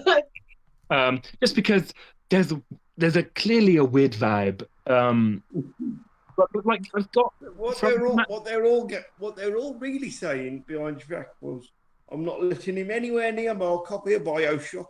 The triple hack everything. But what? So before I left, Helen was like, "I'm just nipping to Boots. You can come." And she got, bless her, she'd attached like her phone to those like photo machines and had got the one good photo of the whole night of us being like friends and lovely before anything happened. And that was like the only thing representing her I took to uni. And when I visited her recently, like last year, I took it up and went, "Do you remember this?" And she went, "I do now." Thanks for that. Yay, because that was fun. Yeah, I've so that's just why made you relive heartbreak. And they got back together for a while for him to prove enough that he is a proper dickhead. So that was nice of them. So I was like the early get out clause that she was like, "No, I'm not taking it." So all in all, it's on her. And that's why I am best friends with the Durham Constabulary. Yeah. Adam on win, ladies and gentlemen. Good stuff. Good stuff. And thank you, because you've just reminded me of another story. Come back in. You're welcome. 4 weeks. Smart. Final story of the evening, ladies and gentlemen. Go wild, go crazy. Hannah Platts, ladies. Hi, nice to see you. Good. Sorry, I'm quite tired. I gave blood today, and I'm feeling a little bit faint. I'm fine. So cast your minds back, if you will, to the fateful summer of 2014. I was having the worst day of my life, yay! And I was about to move out of my rented house. I was literally like, I think this was like the Friday, and I was moving out over the weekend, and we had to be out on the Monday. So it was like a few days before, and it was like a little sort of it was one of those houses with like a sort of garden that was sort of long, and it had grass, and then it had a border. So I was walking around on the grass. I won't call it a lawn because it was more messy than that, but like basically a lawn. But I didn't really look after it. I was walking up and down the garden on the phone to my mum, moaning about various things. And Mum, I'm phoning you up to have a whinge. I'm here to have a whinge. Do you not ring up your mum to have a whinge? That's the whole point of ringing. Why else would I call her? Like, Absolutely. Yeah. I've not heard the word whinge in years. And why else does your mum call you? Yeah. They call this some half-ass reason, and then really it's just to have a whinge about something. Yeah. Did you get that letter I sent? And by the way, and then you get what? Yeah.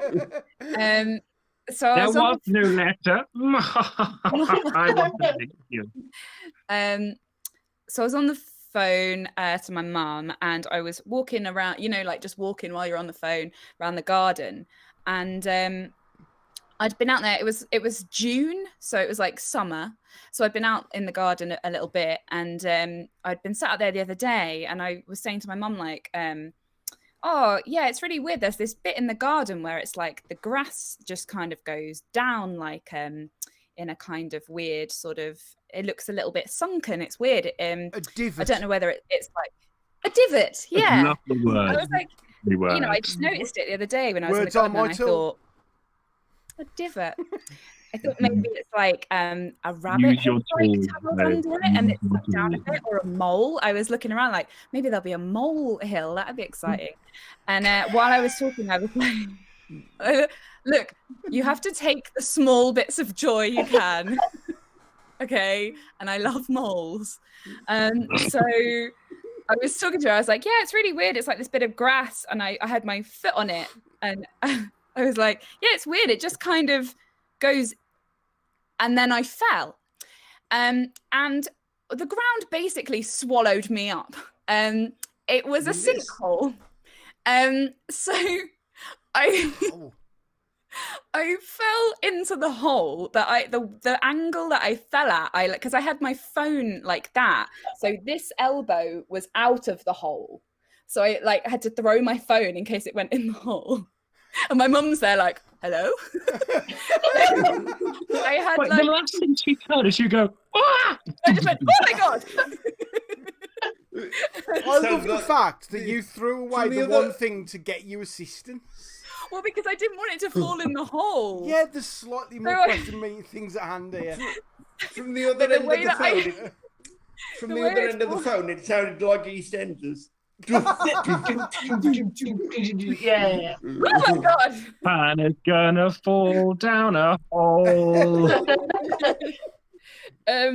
So I'd kind of so my left leg was completely in the hole, and my right leg was kind of say bent. that like it's normal. Yeah, I was just in the hole. Describe it to you, and my my right leg was kind of bent so that so the back of my it was like that. So it was like the back of my foot was out of the hole. But if you see what I mean, so the back of my foot was resting on the edge of the hole, so it got in like a weird angle. I was wearing flip-flops, so they were like hanging off my feet into the hole. Not hole falling in footwear, if I'm honest. No, so I'd have worn brogues. If only what's those ones that mountain climbers wear with the points in? Which crampons? No. Yeah, those are what you need for falling in a hole. Yeah. If anything, you were underprepared. I was very underprepared. I was wearing just like a skirt, like quite a flouncy skirt, and like nothing else. Yeah, well, I was wearing a vest obviously because it was hot. Yeah, so I managed to because I had this arm out, I managed to pull myself out of the hole with this foot and this arm and roll out, and I was like, oh my god, oh my god. And so I've got a photo of it. I don't know if you'll be able to see it, but yes. So that's the hole. That's my shoe for reference. For reference. Well, I need people to see how big it is. So that's a size 9 shoe, right? It's in the shape of Africa, loosely. I put the broom in it to show you how deep it is, and the bottom of the broom was not touching the bottom of the hole. Oh my god! And I took a picture of scale for this is my garden, and this is the hole. And so I sat there for a bit, and I was like, "Yep, okay, yep, cool." And I got my phone back and was like, yeah, Mum, yeah. Trying to describe to her what had just happened. And I think she thought that it was like, you know, I'd just like tumbled over or something. And I'm like, no, you don't understand. There's a hole. And I was trying to work out what it was. Like, was it like an old well that I'd stumbled across? It didn't make sense. So can I inquire, maybe just have a quick science lesson? Like, yes, I know what sinkholes are. Like, right. Like what? Do we need to Google? Well, so what it is, it's like where I used to live is really chalky. It's like near the Epsom Downs and stuff. Okay. So it's like chalk. So it had been raining a few days before a lot. We had a lot of rain and it washes away the chalk, but it doesn't necessarily take like the top bit, but the top of the soil then with my weight on it, it was too much for it to, so it pushed it in. So it like leaves these kind of cavities of emptiness where all the chalk is washed away. So, some of them could be absolutely fucking huge. They can be massive. Yeah. So it's quite scary because then I was like, if I hadn't sort of hooked myself over the edge of the hole, like if I'd put all my pressure on it, how deep would it have gone? Yeah. I don't know.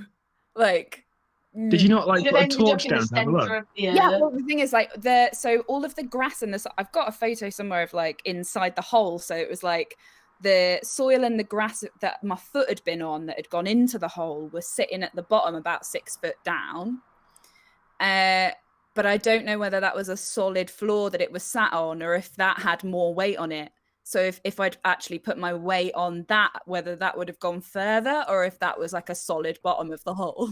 Did you not cover But I didn't want to climb in and find out. Did you not cover it in leaves and invite people around who you didn't like? Well, that's the thing. I'm moving out in a few days. And so I was like, I'm at the bottom of the garden.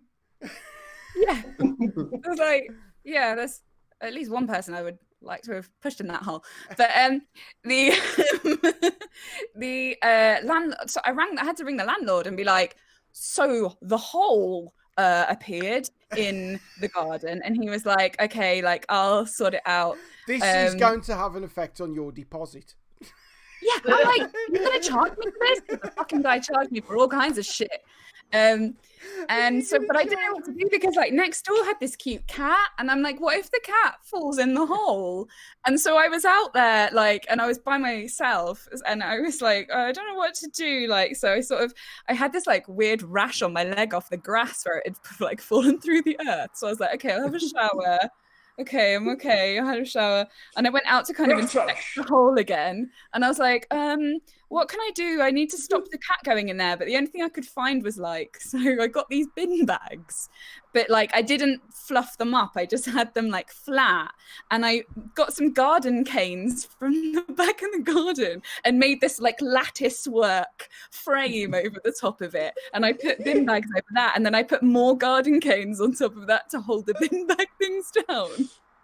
But like, it was too big for one bag. So we had to have two bin bags. So in really what I just made was just like a sort trap. Of like the top of a tissue box. You could just slip between the two bits of plastic. And so I spent like every day like watching to make sure the cat didn't go. I got obsessed with this idea that the cat was going to fall in the hole and it would be my fault. And I was like just watching the garden like everything's going to be fine.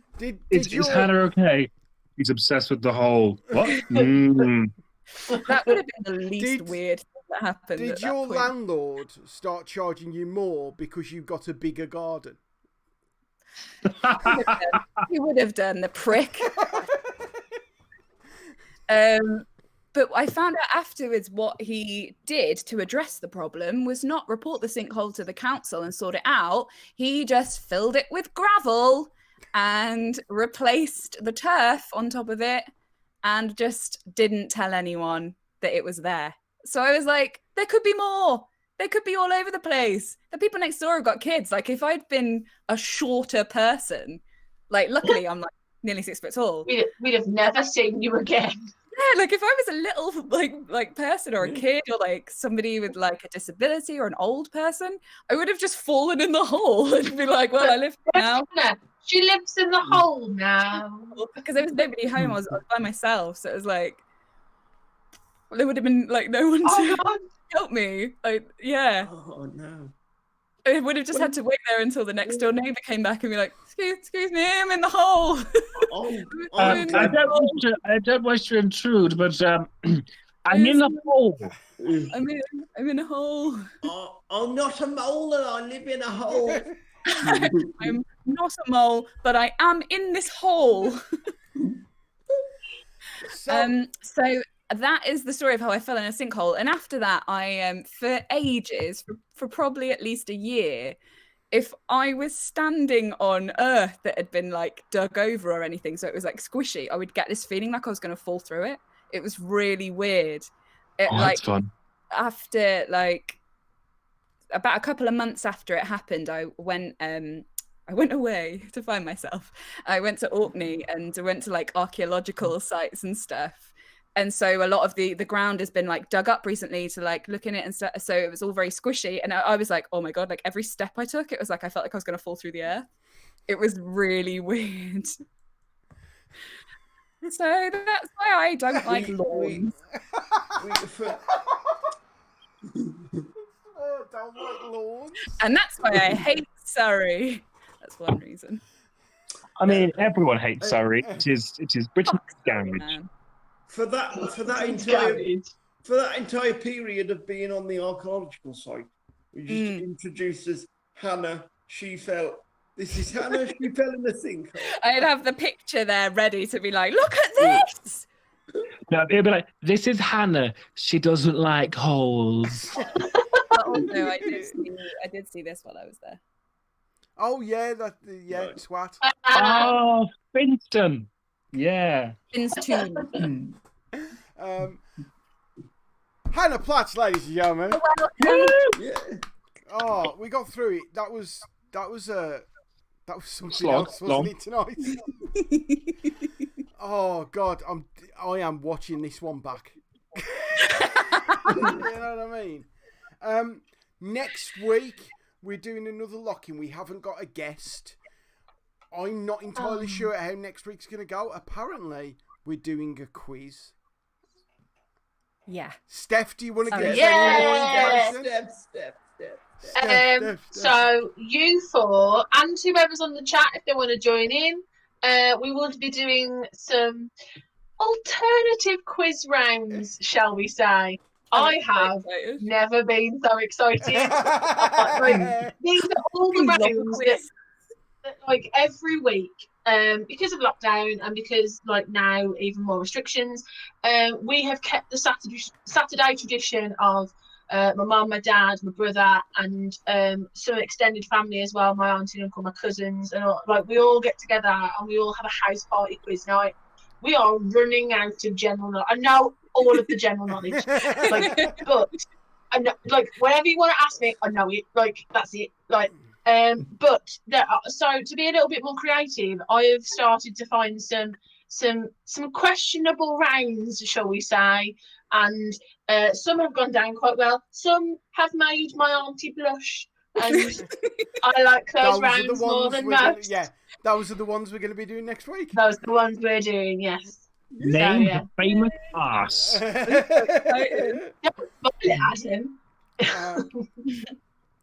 Let's remember, if you do show any nudity on Twitch, they will ban us. Well, there won't be any nudity. No nudity will be included. Okay. No nipples, no Banksy's mild nipples will be included. No joggers nipples. Yeah, don't get your joggers nipples out. No one wants to see those. But that's been lovely tonight. So thank you, everyone. Can I have a round of applause? Because you're all awesome. Yay! Thank you to the chat for being great. Yay! Lovely chat. If you think tonight is worth a coffee, and let's be honest, it is. Coffee.com/stories from the smoke room. Buy us a coffee. Do it for Bernard. Do it for Bernard. Do it for Bernard. He needs coffee for his parrots. We'll be back next week, 7:30 Tuesday. I'm stopping the recording, so everyone wave bye-bye to YouTube. Bye, YouTube. Bye, YouTube. Bye.